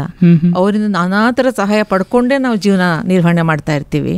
ಅದರಲ್ಲಿ ನಮ್ಮ ಬದುಕನ್ನೇ ನಾವು ಕೋಟೆ ಕಟ್ಕೊಂಡಿರೋ ಬದಲು 4 ಜನಕ್ಕೆ ಸಹಾಯ ಆಗುವಂತ ಕೆಲಸನ ಪ್ರತಿಯೊಬ್ಬರು ಮಾಡಬೇಕು. ಸಮಾಜದಲ್ಲಿ ಬದುಕುವ ಎಲ್ಲರಿಗೂ ಏನಾದ್ರೂ ಒಂದು ಆಲದ ಎಳೆ, ಒಂದು ತೆಂಗಿನ ಗರಿ, ಒಂದು ಈಚಲ್ ಗರಿ ಸಹ ತನ್ನ ಮಾರ್ಕ್ ಬೀಳುವಾಗ ಗುರ್ತು ಬಿಟ್ಟು ಬೀಳುತ್ತೆ. ಅಂಥದ್ರಲ್ಲಿ ನಾವು ಒಂದು ದೊಡ್ಡ ಬುದ್ಧಿಯೋ ಜೀವಿಗಳು ಅನ್ನಿಸ್ಕೊಂಡು ಮನುಷ್ಯರು ನಾವು 4 ಕೆಲಸ ಒಳ್ಳೇದು ಮಾಡಿ ನಮ್ಮ ಹೆಸರು ಉಳಿಸಿ ಹೋಗ್ಬೇಕಲ್ವಾ? ಆ ಥರ ಒಂದು ಉದ್ದೇಶ ನನ್ನಲ್ಲಿದೆ. ಹಾಗೇನೆ ನಾನು ಅಂದ್ಕೊಳ್ಳೋದು, ದಿನದಲ್ಲಿ 24 ಗಂಟೆ ಇದೆ ನಮಗೆ. 24 ಗಂಟೆಯಲ್ಲಿ 8 ಗಂಟೆ ನಾವು ನಿದ್ರೆ ಮಾಡ್ತೀವಿ. ಬೆಳಿಗ್ಗೆ ನಾವು 6:15 ನೀವು ಕೌಂಟ್ ಮಾಡಿರೋ 4 ಗಂಟೆಯಲ್ಲಿ ಮನೆ ಕೆಲಸ ಎಲ್ಲ ಮುಗಿದೋಗುತ್ತೆ. ಮತ್ತೆ ಸಂಜೆ ಬೇಕಾದ್ರೆ 2 ಗಂಟೆ ಟೈಮ್ ಊಟ ತಿಂಡಿ ಮಕ್ಕಳ ಪಾಠ ಎಲ್ಲ ನೋಡಿ 2 ಗಂಟೆ. ಮಿಕ್ಕ ಸಮಯ ಇನ್ನು 14 ಗಂಟೆ ಏನ್ ಮಾಡ್ತೀರಾ? ಅವಾಗ ಅದರಲ್ಲಿ ಒಂದು 2 ಗಂಟೆ ಟೈಮು ನಾವು ಸಮಾಜಕ್ಕಾಗಿ ಉಪಯೋಗಿಸಬಹುದಲ್ವಾ? ನಾನು ಹೇಳ್ತೀನಿ, ಅದರಲ್ಲಿ 1 ಗಂಟೆ ನಿಮ್ಮ ಆರೋಗ್ಯಕ್ಕೆ ಇಟ್ಕೊಳ್ಳಿ. ಮಹಿಳೆಯರು ಪ್ರತಿಯೊಬ್ಬರು ಮೊದಲು ಆರೋಗ್ಯವಾಗಿರ್ಬೇಕು. ಅವಳು ಮಹಾಲಕ್ಷ್ಮಿ ಮನೆಗೆ ಅವಳು ಚೆನ್ನಾಗಿದ್ರೆ, ನಗ್ನಗ್ತಾ ಇದ್ರೆ ಇಡೀ ಮನೆ ಚೆನ್ನಾಗಿರುತ್ತೆ. ಅದರಿಂದ ಫಸ್ಟ್ ಅವಳ ಪ್ರಿಫರೆನ್ಸ್ ಅವಳಿಗೆ ಅವಳೇ ಕೊಟ್ಕೋಬೇಕು. ನಾನು ಏನೂ ಅಲ್ಲ ಲೆಕ್ಕ, ಅದೆಲ್ಲ ತಪ್ಪು, ನಾನೇ ಮುಖ್ಯ ಅನ್ನೋದು ಅವಳು ತಿಳ್ಕೊಡ್ಬೇಕು. ತುಂಬಾ ಮನೇಲಿ ತಿಳ್ಕೊಂತಾರೆ ನಾನು ಏನಕ್ಕೂ ಬಾರ್ದಿದ್ದು. ಕೆಲವರು ಹಿಂದೆ ಹೇಳ್ತಿದ್ರು, ನಮ್ಮ ಮನೆಯೆಲ್ಲ ಕೌಡೆ ಕಟ್ಕೊಂಡು ದುಡಿದ್ರು ಏನೂ ಇಲ್ಲ, ಅದೆಲ್ಲ ಕೀಳಮೆ ಬಿಡ್ಬೇಕು, ಬಿಟ್ಟು ಬನ್ನಿ ಹೊರಗೆ. ನಾನು ಐ ಆಮ್ ದ ಬೆಸ್ಟ್ ಅಂತ ನೀವೇ ಅನ್ಕೊಳ್ಳಿ. ಹೌದು, ನಾನು ಆಧಾರ ಸ್ತಂಭ, ಅದನ್ನ ತಿಳ್ಕೊಳ್ಳಿ. ನಾವು ಮೊದಲು ಚೆನ್ನಾಗಿರ್ಬೇಕು, ಆರೋಗ್ಯವಾಗಿರ್ಬೇಕು, ಅವಾಗ ಎಲ್ಲಾನು ನಾವು ಚೆನ್ನಾಗಿ ಇಟ್ಕೊಳ್ಬಹುದು. ನಮಗೆ ಶಕ್ತಿ ಇಲ್ಲ ಅಂದ್ರೆ, ಏನೋ ಕೊರಿಕೊಂಡು ಕೂತಿದೀವಿ, ಏನೋ ದುಃಖ ಇದೆ ಅಂದ್ರೆ ಏನು ಮಾಡ್ಲಿಕ್ಕೆ ಆಗಲ್ಲ. ಅದಕ್ಕೆ ನಾವು ಮೊದಲು ನಮ್ಮ ಮನಸ್ಥಿತಿಯನ್ನ ಚೆನ್ನಾಗಿಡ್ಬೇಕು. ಯಾವ ಮನೆಯಲ್ಲಿ ಮಹಿಳೆ ಲವಲವಿಕೆಯಿಂದ ಸಂತೋಷದಿಂದ ನಗ್ನಗ್ತಾ ಇರ್ತಾಳೋ ಆ ಮನೆ ಕೂಡ ವಾತಾವರಣ ಅದೇ ರೀತಿಯಲ್ಲಿ ಇರುತ್ತೆ ಅಂತ. ಅದೇ ನಾನು ಪಾಯಿಂಟ್ ಮಾಡಿ ತೋರಿಸ್ತಾ ಇರೋಂಥ ವಿಷಯ. ಅದರಿಂದ ಏನು ಲವಲವಿಕೆಯಿಂದ ಇರ್ಬೇಕಾದ್ರೆ ಆರೋಗ್ಯ ಮುಖ್ಯವಾಗುತ್ತೆ ಅಲ್ವಾ? ಬೆಳಗ್ಗೆ ಎದ್ದು ಒಂದು ಧ್ಯಾನ ಮಾಡೋದಾಗ್ಲಿ, ಯೋಗ ಮಾಡೋದು, ಮತ್ತೆ ವ್ಯಾಯಾಮ ಮಾಡೋದು, ಅದನ್ನೆಲ್ಲ ನಾವು ಅಭ್ಯಾಸ ಮಾಡ್ಕೊಂಡ್ರೆ ನಮ್ಮ ಸ್ಥಿತಿ ಉತ್ತಮವಾಗಿರುತ್ತೆ. ನೀವು ಏನೇ ಕೆಲಸ ಮಾಡಿದ್ರು ಅದರಲ್ಲಿ ಏನೋ ಒಂದು ಎನರ್ಜಿ ತುಂಬಿ ಇರುತ್ತೆ. ಮತ್ತೆ ಯಾವಾಗ್ಲೂ ಪಾಸಿಟಿವ್ ಥಿಂಕಿಂಗ್ ಇರಬೇಕು. ಯಾವುದಕ್ಕೂ ಹೆದರ್ಕೊಳ್ಳೋದಾಗ್ಲಿ, ನೆಗೆಟಿವ್ ಥಿಂಕಿಂಗ್ ಮಾಡದೆ ಏನ್ ಬಂದ್ರು ನಾನು ಎದುರಿಸ್ತೀನಿ, ಅದು ಆತರ ಒಂದು ಧೈರ್ಯ ಮನೋಭಾವ ಹೊಂದ್ಕೊಂಡಿರ್ಬೇಕು. ಮತ್ತೆ ಎಲ್ಲಾನು ಈ ತರ ಆರೋಗ್ಯವಾಗಿ ಮನಸ್ಸಿದ್ರೆ ಏನ್ ಕೆಲಸ ಮಾಡಿದ್ರು ಖುಷಿಯಾಗಿ ಮಾಡ್ತೀವಿ. ಮತ್ತೆ ನಮ್ದು ಫಸ್ಟ್ ಪ್ರಿಫರೆನ್ಸ್ ನಮ್ಮ ಫ್ಯಾಮಿಲಿ ಆಗ್ಬೇಕು. ನನ್ನ ಗಂಡ, ನನ್ನ ಮಕ್ಕಳು, ಮನೇಲಿ ಹಿರಿಯರು, ಅದು ಪ್ರಮುಖವಾಗಿ ಅತ್ತೆ ಮಾವನಲ್ಲಿ ತಂದೆ ತಾಯಿನ ಕಾಣಬೇಕು. ತಂದೆ ತಾಯಿ ನಾವೆಷ್ಟು ಗೌರವ ಕೊಡ್ತೀವಿ ಅಷ್ಟೇ ಅವ್ರಿಗೆ ಕೊಡ್ಬೇಕು. ನೀವು ಯಾವತ್ತು ಅವ್ರನ್ನ ಗೆಲ್ತೀರಾ, ಆಗ ನಿಮ್ ಗಂಡನ್ನು ಗೆಲ್ತೀರಾ. ಅಲ್ಲ, ಈ ಪಾಯಿಂಟ್ ಅಲ್ಲಿ ಬಹಳ ಮುಖ್ಯವಾದದ್ದು ನಮ್ಮ ಮಹಿಳೆಯರಿಗೆ ಸಂದೇಶ ಹೋಗ್ಲೇಬೇಕು. ಕೆಲವು ಮಹಿಳೆಯರು ಸಮಾನತೆ ಅಂತ ಹೇಳಿದ್ರೆ ಮನೆ ಬಿಟ್ಟು ಈಚೆ ಬಂದು ಏನೋ ಒಂದು ಕೆಲಸ ಮಾಡಿದ್ರೆ, ಸಮಾಜದಲ್ಲಿ ನಾನು ಗುರುತಿಸ್ಕೊಂಡ್ರೆ ಅದು ಸಾಧನೆ, ಅದು ಸಮಾನತೆ ಅನ್ನೋ ಭಾವನೆ ಇದೆ. ತಾವು ಹೇಳಿದ್ರಲ್ಲ ಅದ್ಭುತವಾದ ಮಾತು. ಮಹಿಳೆಗಾದಂತಹ ವಿಶೇಷವಾದ ಮಹತ್ವ ಇದೆ, ಶಕ್ತಿ ಇದೆ. ಅದು ಮನೆಯಿಂದನೇ ಆರಂಭ ಆಗುತ್ತೆ. ಅದು ಮನೆಯಲ್ಲಿರುವಂತಹ ಪತಿ, ಮಕ್ಕಳು, ಅತ್ತೆ ಮಾವ ಇವರನ್ನ ಸಂತೋಷವಾಗಿಡುವ ಶಕ್ತಿ ಆಕೆಯಲ್ಲಿದೆ. ಸೊ ಅದನ್ನ ಫಸ್ಟ್ ನಿಭಾಯಿಸಿ, ನಂತರ ನೀವು ಹೇಳಿದ್ರಲ್ಲ ಉಳಿದಂಥ ಸಮಯವನ್ನ ಹೊರಗಡೆ ಬೇಕಿದ್ರೆ ಇತರರ ಸಮಾಜಕ್ಕೆ, ಅಂದ್ರೆ ನನ್ನ ಕುಟುಂಬ ಎಲ್ಲವೂ ಚೆನ್ನಾಗಿದೆ, ಅದನ್ನ ನಾನು ಇತರ ಸಮಾಜಕ್ಕೂ ಕೊಡಬೇಕು, ಪಕ್ಕದ ಮನೆಯವ್ರಿಗೆ ಹಂಚಬೇಕು ಅಂದಾಗ ಮಾತ್ರ ಈಚೆ ಬಂದು ಇಂತಹ ಒಂದು ಸಾಮಾಜಿಕ ಸೇವೆಯಲ್ಲಿ ತೊಡಗಿಸ್ಕೊಳ್ಬೇಕು. ಅದನ್ನು ಬಿಟ್ಟು ಮನೆಯನ್ನ ಕಡೆಗಣಿಸಿ ಸಮಾಜವನ್ನ ನಾನು ಅಭಿವೃದ್ಧಿ ಮಾಡ್ತೀನಿ ಅಂದ್ರೆ ಅದು ತಪ್ಪಾಗುತ್ತೆ ಅನ್ನೋದನ್ನ ನೀವು ಯಾವಾಗ ನಮ್ಮ ಮನೆಯವ್ರಿಗೆ ಬೇಕು ಬೇಡ ಫಸ್ಟ್ ಗಮನಿಸ್ತೀವಿ, ಆಮೇಲೆ ನಾವು ಮಾಡೋ ಸಾಮಾಜಿಕ ಕೆಲಸಕ್ಕೆ ಅವ್ರ ಪ್ರೋತ್ಸಾಹ ಸಿಗುತ್ತೆ. ನಮ್ನೆಲ್ಲ ಎಷ್ಟು ಚೆನ್ನಾಗಿ ಇಟ್ಕೊಂಡಿದ್ದಾಳೆ, ನಾ ಕೆಲಸ ಒಳ್ಳೇದ್ ಮಾಡಿ ಬರ್ಲಿ ಅಂತ ಪ್ರೋತ್ಸಾಹ ಕೊಡ್ತಾರೆ. ನಂಬಿಕೆನೂ ಹೆಚ್ಚಾಗುತ್ತೆ. ಮತ್ತೆ ಇವಳು ಮಾಡಿದ್ರೆ ಒಳ್ಳೇದೇ ಮಾಡ್ತಾಳೆ, ನಮ್ಮನ್ನು ಇಷ್ಟು ಚೆನ್ನಾಗಿ ನೋಡ್ಕೊಂಡವಳು, ಹೊರಗಡೆ ಜನಕ್ಕೆ ಏನೋ ಒಳ್ಳೇದ್ ಮಾಡ್ತಾಳೆ ಅನ್ನೋ ಭಾವನೆಯಿಂದ ಪ್ರೋತ್ಸಾಹ ಕೊಡ್ತಾರೆ. ನಾವು ಮನೆಯಲ್ಲಿ ಪ್ರೋತ್ಸಾಹ ಸಿಗದೆ ಏನು ಮಾಡ್ಲಿಕ್ಕಾಗಲ್ಲ. ಮನೆ ಗೆದ್ದು ಆಮೇಲೆ ಮಾರು ಗೆಲ್ಲು ಅಂತ ಒಂದ್ ಗಾದೆ ಇದೆ. ಆ ರೀತಿ ಮೊದಲು ಮನೆಯವ್ರು ಗೆಲ್ಬೇಕು, ಆಮೇಲೆ ಮಾರು ಗೆಲ್ಬೇಕು. ಖಂಡಿತ. ನಾನು ಸ್ನೇಹ ಸ್ತ್ರೀ ಸಮಾಜ ಅಂತ ಬಂದಾಗ ಅಂದ್ಕೊಂಡ್ವಿ, ಏನೋ ಮಹಿಳೆಯರನ್ನ ಒಂದು ಗುಂಪು ಕಟ್ಕೊಂಡು ಏನೋ ಒಂದು ಸಾಧಿಸ್ತೀನಿ ಅಂತ ಹೋಗ್ತಾರೆ ಅಂತ ನನ್ನ ಭಾವನೆ ಇತ್ತು. ಆದರೆ ತಮ್ಮ ಜೊತೆ ಮಾತನಾಡುವಾಗ ಅನಿಸುತ್ತೆ, ಮಹಿಳೆಯ ಸಂಸ್ಕಾರ ಬಗ್ಗೆ ಹೆಚ್ಚಿನ ಒತ್ತನ್ನು ತಾವು ಕೊಟ್ಟಿದ್ದೀರಿ. ಅವಳ ಆಚಾರ ವಿಚಾರ ಹೇಗಿರಬೇಕು, ಕುಟುಂಬದಲ್ಲಿ ಅವಳ ಪಾತ್ರ ಹೇಗಿದೆ, ಸೊ ಫಸ್ಟು ಇದನ್ನೇ ಹೇಳ್ಕೊಟ್ಟಿದ್ದೀರಿ ಅದರೊಳಗಡೆ. ನಂತರ ಅಂತಹ ಒಂದು ಸಂಸ್ಕಾರವನ್ನ, ಆಚಾರ ವಿಚಾರಗಳನ್ನ ಇತರರಿಗೂ ಹಂಚು ಅಂತ ಹೊರಗಡೆ ಕರ್ಕೊಂಡಿದ್ದೀರಿ. ಸೊ ಇದು ಬಹಳ ಮುಖ್ಯ ಈ ಸ್ನೇಹ ಸ್ತ್ರೀ ಸಮಾಜದಲ್ಲಿ ಅಂತ ನನಗೆ ನಿಜವಾಗಿ. ಹಾಗೆ ಸಾಮಾಜಿಕ ಕಳಕಳಿ ಅಂದ್ರೆ ನಮ್ಗೆ ಈ ಗೌರಿ ಹಬ್ಬ, ಗಣೇಶನ ಹಬ್ಬ ಬಂದಾಗ ಹ್ಯಾಂಡ್ ಬಿಲ್ಸ್ ಮಾಡಿಸಿ, ಬಣ್ಣ ಹಚ್ಚಿದ ಈ ಗಣೇಶನ ಪೂಜೆ ಮಾಡಬಾರ್ದು, ಏನೇನು ಅನಾಹುತ ಆಗುತ್ತೆ, ಮಣ್ಣಿನ ಗಣಪತಿನೇ ಪೂಜೆ ಮಾಡಿ ಅನ್ನೋ ಬಗ್ಗೆ ಒಂದು 10 ಪಾಯಿಂಟ್ ಹಾಕಿ ಹ್ಯಾಂಡ್ ಬಿಲ್ಸ್, ಪರಿಸರ ಸ್ನೇಹಿ ಬಗ್ಗೆ ಒಂದು 5-6 ಸಾವಿರ ಹ್ಯಾಂಡ್ ಬಿಲ್ಸ್ ನ ನಮ್ಮ ಮಕ್ಕಳೇ ಸ್ಕೂಟ್ರಲ್ಲಿ ಹೋಗಿ ಹೆಣ್ಮಕ್ಳು ಬೀದಿಗೆ ಅಂಗಡಿಗೆಲ್ಲ ಹಂಚಿ ಬರ್ತಾರೆ. ಅದು ಮತ್ತೆ ದೀಪಾವಳಿ ಟೈಮಲ್ಲೂ ಮಾಡ್ತೀವಿ. ಅದೊಂದು ಜಾಗೃತಿ ಮೂಡಿಸ್ಲಿಕ್ಕೆ ಪಟಾಕಿಯಿಂದ ಏನೇನು ಅನಾಹುತ ಆಗುತ್ತೆ, ಒಂದು ಕ್ಷಣದ ಒಂದು ಖುಷಿಗಾಗಿ ನೀವು ದುಡ್ಡನ್ನೇ ಸುಡ್ತಾ ಇದ್ದೀರಾ, ಜೊತೆಗೆ ಎಂತ ಕಾಯಿಲೆನ ಪಡ್ಕೊಳ್ತಾ ಇದ್ದೀರಾ. ಮೂಕ ಪ್ರಾಣಿಗೆ, ವಯಸ್ಸಾದಂತ ಹಿರಿಯರಿಗೆ, ಹಾರ್ಟ್ ಪೇಷಂಟ್ಗೆ ಅಂತವ್ರಿಗೆ ಎಷ್ಟು ತೊಂದರೆ ಆಗುತ್ತೆ ಅದರಿಂದ. ಅದನ್ನೆಲ್ಲ ವಿವರವಾಗಿ ಪ್ರಿಂಟ್ ಮಾಡಿ ಹಂಚ್ತೀವಿ. ಜೊತೆಗೆ ಪರಿಸರ ಕಾಳಜಿನೂ ಇದೆ. ಅವಾಗ ಗಿಡಗಳು ನೆಡುವುದು, ಅದರ ಅವಶ್ಯಕತೆ ಎಲ್ಲ ಹೇಳೋದು, ಅದನ್ನೆಲ್ಲ ಮಾಡ್ತೀವಿ. ಮಕ್ಕಳಿಗಾಗಿ ಮಕ್ಕಳ ದಿನ, ಅದು ಇದು ಏನೇನಿದೆ ನಾವೆಲ್ಲ ನಾಡ ಹಬ್ಬನೂ ಮಾಡ್ಕೊಳ್ತೀವಿ. ಅದ್ರ ಜೊತೆಗೆ ಇದನ್ನು ನಡೆಸ್ತೀವಿ. ನಮ್ಮ ಪ್ರಕೃತಿಯನ್ನ ಕಾಪಾಡೋದು ನಮ್ಮ ಜವಾಬ್ದಾರಿ ಆಗಿರುತ್ತೆ. ಸೊ ಅದರ ವಿರುದ್ಧವಾಗಿ ನಾವು ಹೋದ್ರೆ ಖಂಡಿತ ಅದು ವಿನಾಶಕ್ಕೆ ನಾವು ಹೋಗ್ಬಿಡ್ತೀವಿ. ಸೊ ಆ ಒಂದು ಸಂದೇಶವನ್ನು ತಾವು ನೀಡ್ತಾ ಇದ್ದೀರಿ. ಜೊತೆಗೆ ನಮ್ಮ ಕೈಯಲ್ಲಿ ಎಷ್ಟೆಷ್ಟು ಸಾಧ್ಯನೋ ಅಷ್ಟು ಒಂದು ಪರಿಸರವನ್ನು ಸಂರಕ್ಷಿಸೋಣ. ಸೊ ಆ ಮೂಲಕ ತಮ್ಮ ಒಂದು ಸಮಾಜವನ್ನ ಅಥವಾ ಬಳಗವನ್ನ ಬಳಸ್ಕೊಂಡು ಸಮಾಜದಲ್ಲಿ ಒಂದು ಜಾಗೃತಿಯನ್ನು ಮೂಡಿಸುವಂತ ಕೆಲಸ ಕೂಡ ತಾವು ಮಾಡ್ತಾ ಇದ್ದೀರಿ. ನೋಡಿ, ನಮ್ಮ ಈ ಟೈಮಲ್ಲಿ ನಾನು ನಮ್ಮ ಯಜಮಾನ್ರನ್ನ ಜ್ಞಾಪಿಸ್ಕೊಳ್ತೀನಿ. ಅವ್ರು ಯಾವುದೇ ಕಾರ್ಯಕ್ರಮಕ್ಕೆ ಹೋದ್ರು ಕೊನೆಯಲ್ಲಿ ಭಾಷಣ ಮಾಡಿ ನಿಲ್ಸಿದ ಮೇಲೆ ಅವ್ರು ಹೇಳೋರು, ನಿಮ್ಮ ಮನೆಯ ಯಾವುದೇ ಶುಭ ಸಮಾಚಾರ, ಒಂದು ಶುಭ ಸಮಾರಂಭ ಆಗಲಿ, ಮದುವೆ ಆನಿವರ್ಸರಿ ಆಗಲಿ, ಬರ್ಡೇ ಆಗಲಿ, ಏನೋ ಒಂದು ಗೃಹ ಪ್ರವೇಶ, 2 ಗಿಡವನ್ನು ನೆಡಿ. 2 ಗಿಡವನ್ನು ನೆಟ್ಟು 2 ವರ್ಷ ನೀವು ಅದಕ್ಕೆ ಪೋಷಣೆ ಮಾಡಿ, ನಂತರ ಅದು ಪ್ರಕೃತಿಗೆ ಕೊಡುಗೆ ಆಗುತ್ತೆ. ಮುಂದಿನ ಜನರೇಷನ್ಗೆ ನೀವು ಆಕ್ಸಿಜನ್ ಬ್ಯಾಂಕ್ ಕೊಡ್ತಾ ಇದ್ದೀರಾ. ಪ್ರತಿಯೊಬ್ಬರು ವ್ಯಕ್ತಿ 2 ಗಿಡ ಪ್ರತಿ ವರ್ಷ ನೆಡ್ತಾ ಹೋದ್ರೆ ಎಷ್ಟು ಸುಂದರವಾಗುತ್ತೆ ನೋಡಿ ನಮ್ಮ ಇದು ನೇಚರ್. ಎಷ್ಟು ಆಕ್ಸಿಜನ್, ಎಷ್ಟು ಗಿಡ ಮರ, ಯಾವ ಕಾಯಿಲೆನೂ ಬರೋದಿಲ್ಲ. ಆ ತರದ್ ನಾವು ಹೇಳ್ಕೊಂಡು ಬರ್ತಿದ್ರು, ಅದನ್ನ ನಾನೀಗ ಮುಂದುವರ್ಸ್ಕೊಂಡು ಬರ್ತಾ ಇದ್ದೀನಿ. ಅಲ್ಲ, ಡಾಕ್ಟರ್ ಮೃತ್ಯುಂಜಯಪ್ಪ ಅಂದ್ರೆ ಬಹುಶಃ ಇಡೀ ಸರಗೂರು HD ಕೋಟೆ ಭಾಗದಲ್ಲಿ ಅಂತವ್ರ ಮನೆ ಮಾತಾಗಿದ್ದಾರೆ. ಅದರಿಂದ ಆಚೆನೂ ಅವರು ಹೆಸರಿದೆ, ಅದು ಬೇರೆ ವಿಚಾರ. ಆದರೆ ವಿಶೇಷವಾಗಿ ಸರಗೂರು HD ಕೋಟೆ ತನ್ನ ಕುಟುಂಬದ ರೀತಿಯಲ್ಲಿ, ತನ್ನ ಮನೆ ರೀತಿಯಲ್ಲಿ ಅವರು ನೋಡ್ಕೊಂಡಿದ್ರು. ಆದರೆ ಅವರ ಆ ದಿನನೇ ಹೇಳಿದ್ರು, ಏನು ಪರಿಸರವನ್ನು ಸಂರಕ್ಷಿಸಬೇಕು ಅಂತ ಹೇಳಿದರು. ಸೊ ಬಹುಶಃ ಅದನ್ನೇ ಅವರ ಆಲೋಚನೆಗಳಿತ್ತಲ್ಲ. ಅವರು ಕೇವಲ ದೈಹಿಕ ಆರೋಗ್ಯವನ್ನು ಕಾಪಾಡುವಂಥ ವೈದ್ಯರಾಗಿರಲಿಲ್ಲ, ಮಾನಸಿಕ ಮತ್ತು ಇಡೀ ಸಮಾಜದ ಆರೋಗ್ಯವನ್ನು ಕಾಪಾಡುವಂಥ ವೈದ್ಯರಾಗಿದ್ದರು, ಸಮಾಜದ ವೈದ್ಯರಾಗಿದ್ದರು ಅಂತ ನಾನು ಭಾವಿಸ್ಕೊಳ್ತೇನೆ. ಅಂತಹ ಒಂದು ವ್ಯಕ್ತಿತ್ವವನ್ನು ತಾವು ಇನ್ನೂ ಕೂಡ ಅವರ ಆದರ್ಶಗಳನ್ನು ಉಳಿಸ್ತಾ ಬೆಳೆಸ್ತಾ ತಾವು ಪೋಷಿಸ್ತಾ ಇದ್ದೀರಲ್ಲ, ಅದು ನಿಜವಾಗ್ಲೂ ತಾವು ಆದರ್ಶ ಪತ್ನಿ ಅಂತ ನಾನು ಕೂಡ ಭಾವಿಸ್ಕೊಳ್ತೀನಿ ಮೇಡಮ್. ಧನ್ಯವಾದಗಳು. ನಾನು ಅದೇ ಹೇಳ್ತೀನಿ ನೋಡಿ, ಅವರು ವ್ಯಕ್ತಿತ್ವ ನನಗೆ ಯಾಕೆ ಅಷ್ಟೊಂದು ಇಷ್ಟ ಆಗ್ತಿತ್ತು ಅಂದಕ್ಕೆ, ಅವರು ಕ್ಲಿನಿಕಲ್ಲಿ ಕುಳಿತುಕೊಂಡ್ರೆ ಅವ್ರ ಪಕ್ಕ ಒಂದು ಬಲ್ದಗಡೆ ಒಂದು ಡೈರಿ ಇರ್ತಾ ಇತ್ತು.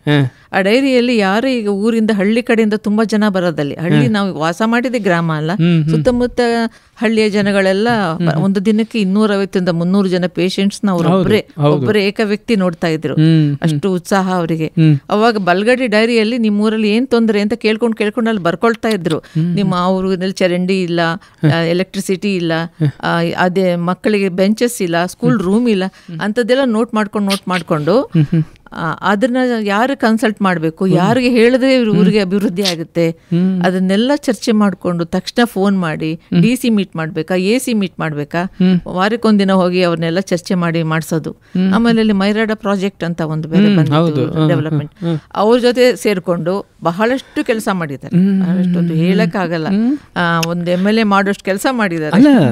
ಅದನ್ನೇ ಹೇಳಿದ್ದು ಮೇಡಮ್, ಒಬ್ಬ ವ್ಯಕ್ತಿ ಹತ್ರ ಎಷ್ಟು ಸಾಮರ್ಥ್ಯ ಇರುತ್ತೆ, ಅವಕಾಶಗಳಿರುತ್ತೆ, ಅದಕ್ಕೆ ಬೇಕಾಗಿರೋದು ಒಂದೇ ಒಂದು ಕಳಕಳಿ, ಕಾಳಜಿ. ನನ್ನ ಸಮಾಜ ಇದು, ನನ್ನ ಕುಟುಂಬ ಏನೋ ಭಾವನೆ ಒಂದಿದ್ರೆ ಸಾಕು, ಎಲ್ಲವನ್ನ ಮಾಡಿಸುತ್ತೆ ಅದು. ಹೌದು, ಅವಕಾಶಗಳನ್ನ ಅದೇ ನಾನು ಅನ್ಬಾರ್ದು, ನಾವು ಅಂತ ಇರಬೇಕು. ಅವರು ಮನೆಯಲ್ಲೂ ಸಹ ಯಾವತ್ತೂ ಅವ್ರ ಒಂದು ಪುಸ್ತಕ ಬರೆದ್ರೆ ನಾನು ಬರದೆ ಅಂತ ಇರಲಿಲ್ಲ, ನಾವು ಬರದ್ವಿ ಅಂತ ಇದ್ರು. ಎಲ್ಲಿಗಾದ್ರೂ ಔಷಧಿ ಟ್ರೀಟ್ಮೆಂಟ್ ಕೊಟ್ಟಿರ್ತಾರೆ, ನನ್ನ ಪಾತ್ರ ಇಲ್ಲ ಅಲ್ಲಿ, ಆದ್ರೆ ಅವ್ರು ಹೇಳೋದೇನೋ ನಾವು ಅವಳಿಗೆ ಟ್ರೀಟ್ ಮಾಡಿದ್ವಿ, ಹುಷಾರಾಯ್ತು ಅಂತ.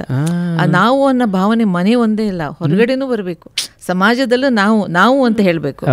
ಆ ಪ್ರತಿಷ್ಠೆ ನಾನು ಅನ್ನೋದು ಬಿಟ್ರೆ ನಾವು ಅಂದಾಗ ಎಲ್ಲವೂ ಸೇರ್ಕೊಂಡ್ಬಿಡುತ್ತೆ, ಜೊತೆಗೆ ಮಾಡಿರೋದ್ರ ಜೊತೆ ಇನ್ನಷ್ಟು ಸೇರ್ಕೊಂಡ್ಬಿಡುತ್ತೆ ಅಂತ. ಆಗ ಬೇರೆಯವ್ರಿಗೂ ಖುಷಿ ಆಗುತ್ತೆ, ನಮ್ಮನ್ನ ಸೇರಿಸಿ ಹೇಳ್ತಾ ಇದ್ದಾರಲ್ವಾ.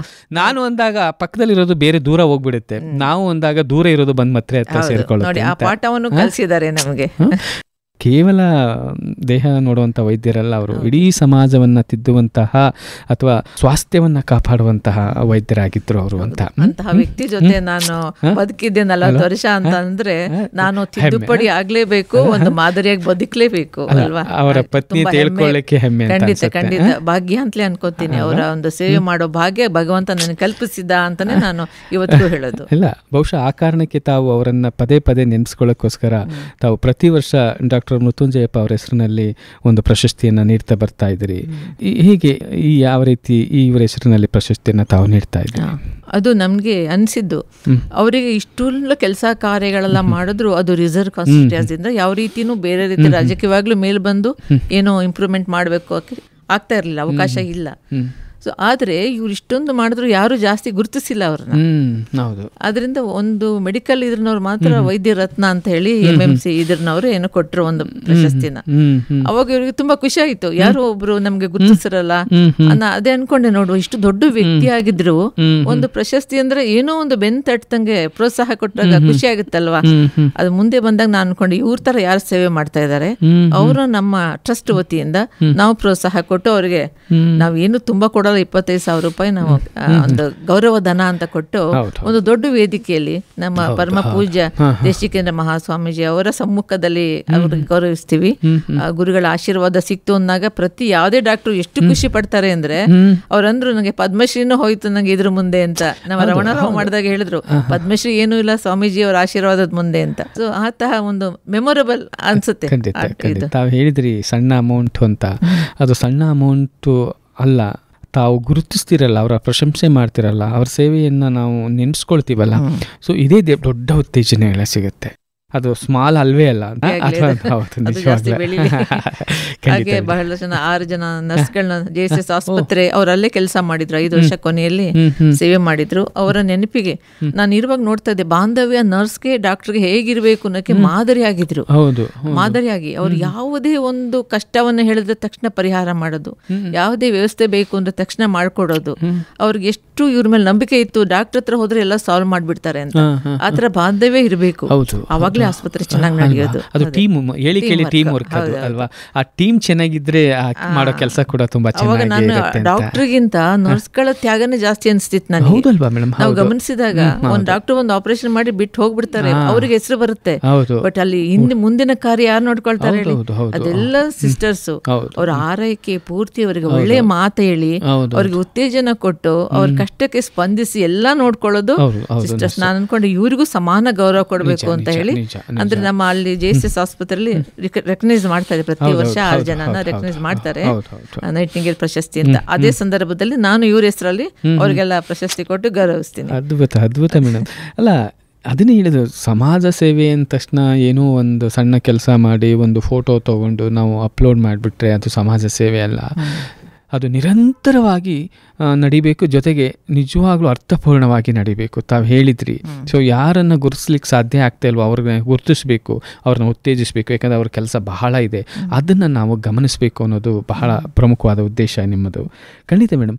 ಅದಲ್ಲದೆ ತಾವು ಇನ್ನಷ್ಟು ಈ ಕನ್ನಡ ಸಾಹಿತ್ಯ, ಶರಣ ಸಾಹಿತ್ಯ ಹಾಗೂ ನಾಡಿನ ವಿಶೇಷ ದಿನಗಳನ್ನು ಕೂಡ ತಾವು ಆಚರಿಸ್ತೀರಿ. ಸೊ ಅದ್ರ ಬಗ್ಗೆ ನೋಡಿ, ಕನ್ನಡ ಸಾಹಿತ್ಯ ಅಂದರೆ ನಾವು ಕನ್ನಡ ನಾಡಲ್ಲಿ ಇದ್ದೀವಿ, ಹುಟ್ಟಿದೀವಿ, ಬೆಳಿದೀವಿ, ಮಾತಾಡ್ತೀವಿ, ಇಲ್ಲೇ ಗಾಳಿ ಕುಡಿತೀವಿ, ಇಲ್ಲೇ ನೀರು ಸೇವಿಸ್ತೀವಿ. ನಾವೇನು ಮಾಡೋಕ್ಕಾಗದಿರೋ ನಾವು ಸಾಹಿತಿಗಳಲ್ಲದೇ ಇದ್ರು ಸಹ ಅವರ ಬೆಳವಣಿಗೆಗೆ ಪ್ರೋತ್ಸಾಹ ಕೊಡೋಣ, ಕನ್ನಡ ಭಾಷೆ ಹರಡೋಣ, ಪಸರಿಸೋಣ, ಒಳ್ಳೊಳ್ಳೆ ಕವಿಯನ್ನಾಗಲಿ ಭಾಷಣಕಾರನ ಕರೆದು ಆ ಜನಗಳಿಗೆ ಒಂದು ರಸದೌತಣ ಕೊಡೋಣ ಅನ್ನೋ ದೃಷ್ಟಿಯಿಂದ ಕನ್ನಡ ಸಾಹಿತ್ಯ ಪರಿಷತ್ತಲ್ಲಿ ಒಂದೆರಡು ದತ್ತಿಯೆಲ್ಲ ಇಟ್ಬಿಟ್ಟು ಉಪನ್ಯಾಸ ಏರ್ಪಡಿಸೋದು. ನಮ್ಮ ಡಾಕ್ಟರ್ ಹೆಸರಲ್ಲಿ, ಹಿರಿಯರ ಹೆಸರಲ್ಲಿ, ಸ್ವಾಮೀಜಿ ಇಬ್ಬರು ಇದ್ರು, ಅವ್ರ ಹೆಸರಲ್ಲೆಲ್ಲ ಇಟ್ಟು ಈ ಥರ ಕಾರ್ಯಕ್ರಮ ಎಲ್ಲ ನಡೆಸ್ಕೊಂಡು ಬರ್ತೀನಿ. ಹಾಗೆ ಶರಣ ಸಾಹಿತ್ಯ ಅಂದರೆ ಈಗಿನ ದಿನಗಳಲ್ಲಿ ನೀವು ನೋಡ್ತೀರಾ ಎಲ್ಲೆಲ್ಲೂ ಟೆನ್ಷನ್. ಯಾರೇ ಎಷ್ಟು ನಿಮ್ಗೆ ದುಡ್ಡು ಕೈಯಲ್ಲಿ ದುಡ್ಡು ತುಂಬಿದೆ, ಮನೆ ಬಂಗ್ಲಾ ಇದೆ, 2-3 ಕಾರ್ ಇದೆ, ಏನ್ ಬೇಕು, ಲ್ಯಾಪ್ಟಾಪ್ ಇದೆ, ದೊಡ್ಡ 1.5 ಲಕ್ಷದ ಮೊಬೈಲ್ ಇದೆ, ಬಟ್ ಅವ್ರು ಟೆನ್ಷನ್ ಫ್ರೀ ಇದಾರ ಕೇಳಿ? ನಿದ್ರೆ ಮಾಡ್ತಾರ? ಟ್ಯಾಬ್ಲೆಟ್ ಇಲ್ಲದೆ ನಿದ್ರೆ ಮಾಡದೇ ಇರುವಂತ ಪರಿಸ್ಥಿತಿ ಬಂದಿದೆ. ಯಾವ ದೊಡ್ಡ ಆಕ್ಟರ್ಸ್ ತಗೊಳ್ಳಿ, ಸ್ಪೋರ್ಟ್ಸ್ ಮ್ಯಾನ್ ತಗೊಳ್ಳಿ, IT ಕಿಂಗ್ಸ್ ತಗೊಳ್ಳಿ, ಎಲ್ಲರಿಗೂ ಟೆನ್ಷನ್. ಯಾಕೆ ಈ ಟೆನ್ಷನ್ನು? ಅದಕ್ಕೋಸ್ಕರ ನಾವು ಯೋಚನೆ ಮಾಡಿದ್ರೆ 12ನೇ ಶತಮಾನದಲ್ಲಿ ಹೇಗೆ ಬದುಕಿದ್ರು ಶರಣರು, ಎಷ್ಟು ನಿರಾಯಸವಾಗಿ ಬದುಕಿದ್ರು, ಎಷ್ಟು ಆನಂದವಾಗಿದ್ರು. ಅಟ್ಲೀಸ್ಟ್ ನಾವು ಅವ್ರಂಗೆ ಬದುಕಕ್ ಆಗಲ್ಲ, ಜನರೇಷನ್ ಎಲ್ಲ ಚೇಂಜ್ ಆಗ್ತಾ ಬದುಕಕ್ ಆಗಲ್ಲ. ಅವರು ಬರೆದು ಇಟ್ಟಂತಹ ವಚನಗಳು ನಮ್ಗೆ ಎಷ್ಟು ಪಾಠ ಕೊಡುತ್ತೆ, ಎಷ್ಟು ಮೌಲ್ಯಯುಕ್ತವಾಗಿದೆ. ಅದನ್ನ ಕೇಳೋದು, ಅದನ್ನ ಅರ್ಥೈಸೋದು, ಸಾಧ್ಯವಾದಷ್ಟು ನಮ್ಮ ಜೀವನದಲ್ಲಿ ಅಳವಡಿಸ್ಕೊಳ್ಳೋದು ಮಾಡೋದ್ರಿಂದ ನಮ್ಮ ಜೀವನ ಮಟ್ಟ ಸುಧಾರಿಸುತ್ತೆ.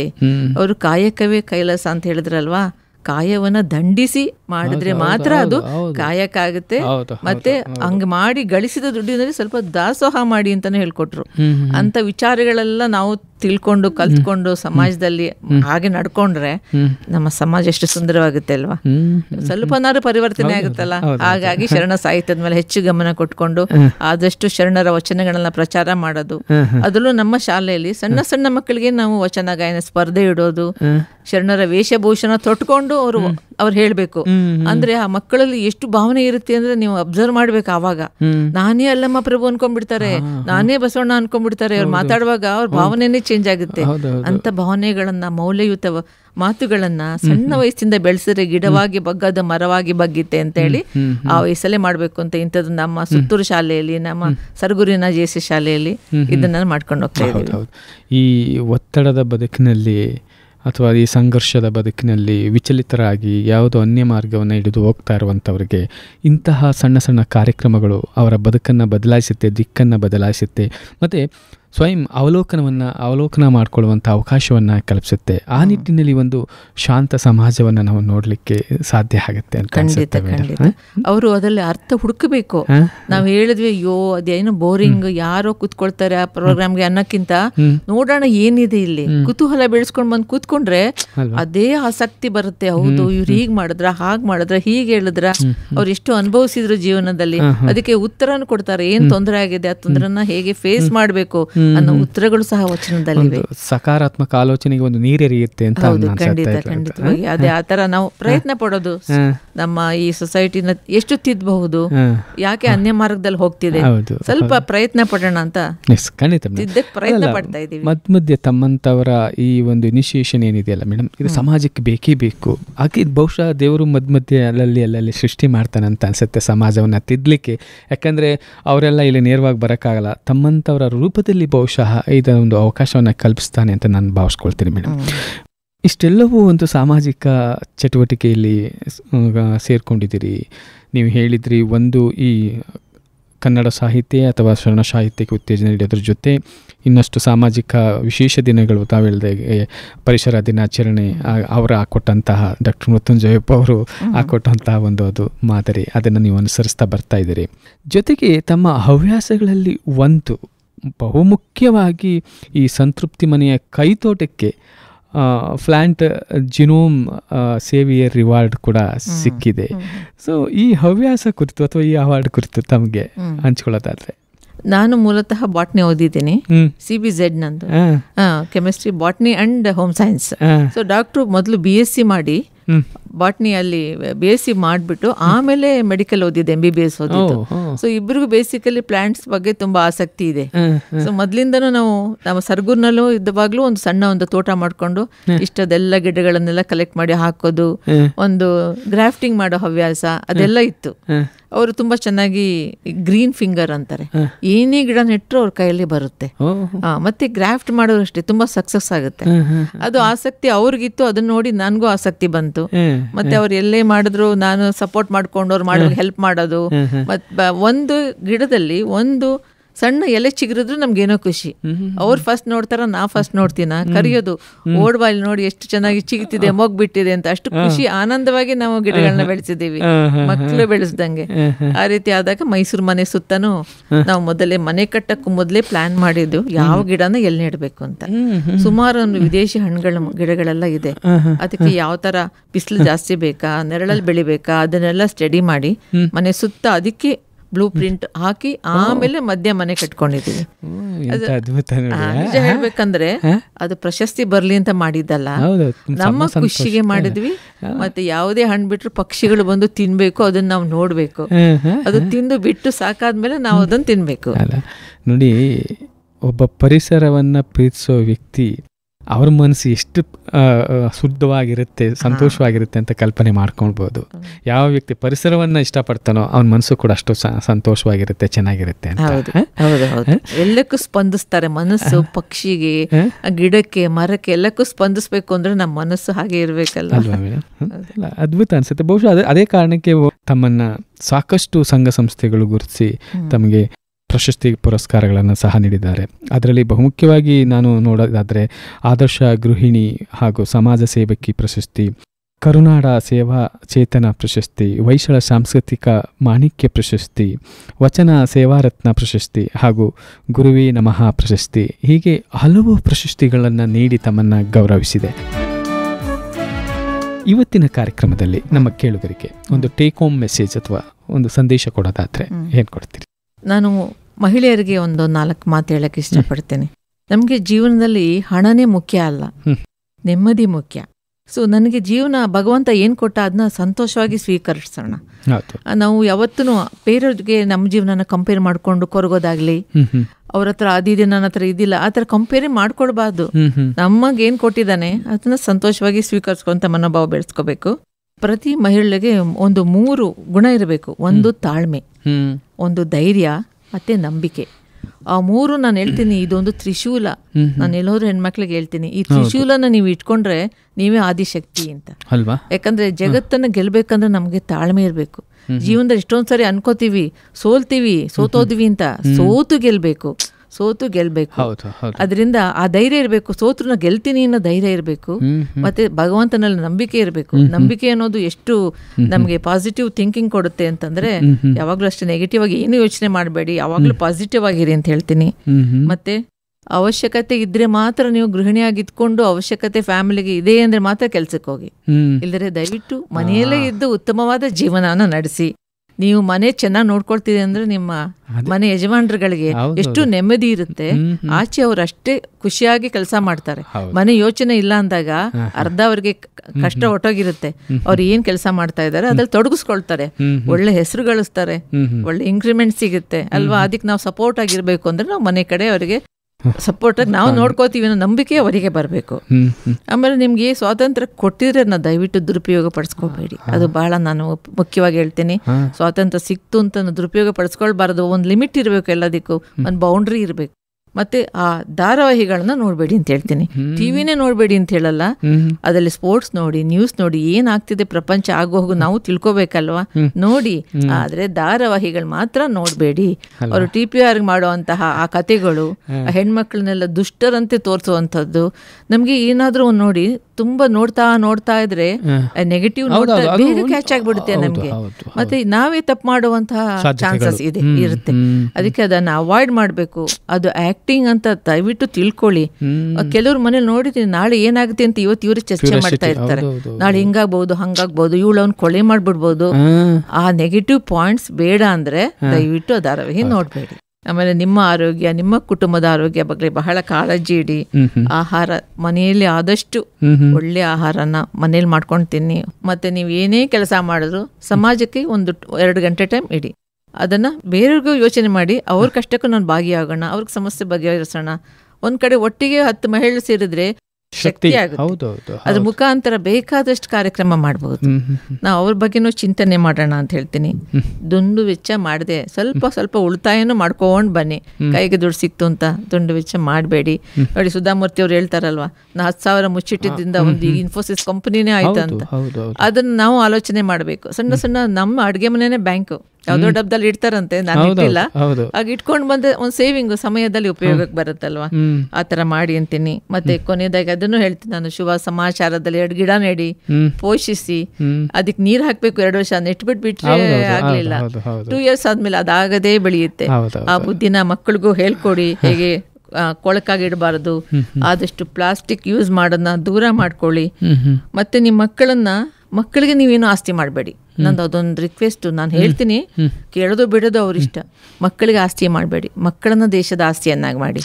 ಈಗ ನನ್ನ ಮಕ್ಕಳಿಗೆ ಹೇಳಿದ್ದೀನಿ, ನಾನು ಮಾಡಿದ್ದು ಯಾವುದು ನಿಮಗೆಲ್ಲ ಮಕ್ಕಳೇ, ನೀವು ಕಾಲ ಮೇಲೆ ನಿಂತ್ಕೊಂಡು ದುಡಿಬೇಕು, ಗಳಿಸ್ಬೇಕು, ಅದರಲ್ಲಿ ಸಮಾಜ ಸೇವೆನೂ ಮಾಡಬೇಕು. ಹಂಗೆ ಹೇಳ್ಕೊಂಡು ಬೆಳೆಸ್ ಬಂದಿದ್ದೀನಿ. ಅವರೆಲ್ಲ ಸ್ಪಂದಿಸಿದ್ದಾರೆ. ಎಲ್ಲರೂ ಯಾಕೆ ಅದನ್ನ ಅಳವಡಿಸ್ಕೋಬಾರದು? ನಿಮ್ಗೆ ಮಾಡಿಟ್ಟಿದ್ದೀನಿ ಅಂದ ತಕ್ಷಣ ಅವ್ರು ಸೋಮಾರಿ ಆಗ್ತಾರೆ ಅಲ್ವಾ? ಈಗ ಜನ ಮಾಡ್ತಿರೋದು ಅವರಿಗೆ, ಮಕ್ಕಳಿಗೆ, ಮೊಮ್ಮಕ್ಕಳಿಗೆ, ಮರಿ ಮಕ್ಕಳಿಗೆ ಏನ್ ಸಿಕ್ತು? ಈಗ ಹೋಗೋಗ ನಾವು ತಗೊಂಡೋಗ್ತೀವ? ಏನೂ ತಗೊಂಡೋಗಲ್ಲ. ಇರೋದನ್ನ ಹಂಚಿ ಸಂತೋಷ ಪಡಿ. ಅವರು ಶುಭ ಹಾರೈಸ್ತಾರೆ ಜನಗಳು, ನಿಮ್ಗೆ ಒಳ್ಳೇದಾಗ್ಲಿ ಅಂತಾರೆ. ನಿಮ್ ಹೊಟ್ಟೆ ತಣ್ಣಗೆ ಸಾಕಲ್ಲ ಅಂತ ಮಾತುಗಳು ಹಿತವಾಗಿರುತ್ತೆ. ದಯವಿಟ್ಟು ನಿಮ್ಮ ಜೀವನನ ಬದಲಾಯಿಸ್ಕೊಳ್ಳಿ ಅಂತ ನಾನು. ಉತ್ತಮವಾದ ಸಂದೇಶವನ್ನು ತಾವು ನೀಡಿದಿರಿ ಮೇಡಮ್. ಕಾರ್ಯಕ್ರಮದಲ್ಲಿ ಭಾಗಿಯಾಗಿದ್ದಕ್ಕಾಗಿ, ತಮ್ಮ ಎಲ್ಲ ಅನುಭವಗಳನ್ನು ಹಂಚಿಕೊಂಡಿದ್ದಕ್ಕಾಗಿ ನಮ್ಮ ಕೇಳುಗರ ಪರವಾಗಿ ಹೃತ್ಪೂರ್ವಕ ಧನ್ಯವಾದಗಳು ಮೇಡಮ್. ನಾನು JSS ರೇಡಿಯೋ 91.2 FM ರೇಡಿಯೋಗೆ ನಾನು ಹೃದಯಪೂರ್ವಕ ಧನ್ಯವಾದವನ್ನು ಹೇಳ್ತೇನೆ. ಯಾಕಂದರೆ ನಾನು 4 ಮನಸ್ಸನ್ನು ಬಿಚ್ಚಿ ಮಾತಾಡಲಿಕ್ಕೆ ಒಂದು ಅವಕಾಶ ಸಿಕ್ಕಿದೆ. ಧನ್ಯವಾದಗಳು ಸರ್, ತಮಗೂ ಧನ್ಯವಾದ. ಶ್ರೋತೃಗಳೇ, ಇಷ್ಟೊತ್ತು ತಾವು ಕೇಳ್ತಾ ಇದ್ರಿ, ಒಬ್ಬ ಮಹಿಳೆಯಾಗಿ, ಅದರಲ್ಲೂ ಒಬ್ಬ ಹೌಸ್ ವೈಫ್ ಆಗಿ ಹಲವು ಸಾಮಾಜಿಕ ಸೇವೆಯಲ್ಲಿ ತೊಡಗಿಸ್ಕೊಂಡು ಇತರೆ ಮಹಿಳೆಯರಿಗೂ ಪ್ರೇರಣೆ ಮತ್ತು ಉತ್ತೇಜನವನ್ನು ನೀಡ್ತಾ ಬರ್ತಿರುವಂತಹ ನಮ್ಮ ನೆಚ್ಚಿನ ಶ್ರೀಮತಿ ಸುಧಾ ಮೃತ್ಯುಂಜಯಪ್ಪರವರ ಜೊತೆಗಿನ ಸಂದರ್ಶನ ಕಾರ್ಯಕ್ರಮ. ಖಂಡಿತ ಈ ಕಾರ್ಯಕ್ರಮ ತಮ್ಮೆಲ್ಲರಿಗೂ ಒಂದು ಪ್ರೇರಣೆಯಾಗಿರುತ್ತೆ ಅಂತ ಭಾವಿಸ್ತಾ ಇವತ್ತಿನ ಕಾರ್ಯಕ್ರಮವನ್ನು ಇಲ್ಲಿಗೆ ಮುಗಿಸ್ತಾ ಇದ್ದೀನಿ. ಮತ್ತೊಂದು ಸಾಧಕರ ಜೊತೆ ತಮ್ಮನ್ನು ಭೇಟಿಯಾಗ್ತೀನಿ. ಅಲ್ಲಿವರೆಗೂ ನಮಸ್ಕಾರ. ಇವರು ನಮ್ಮವರು.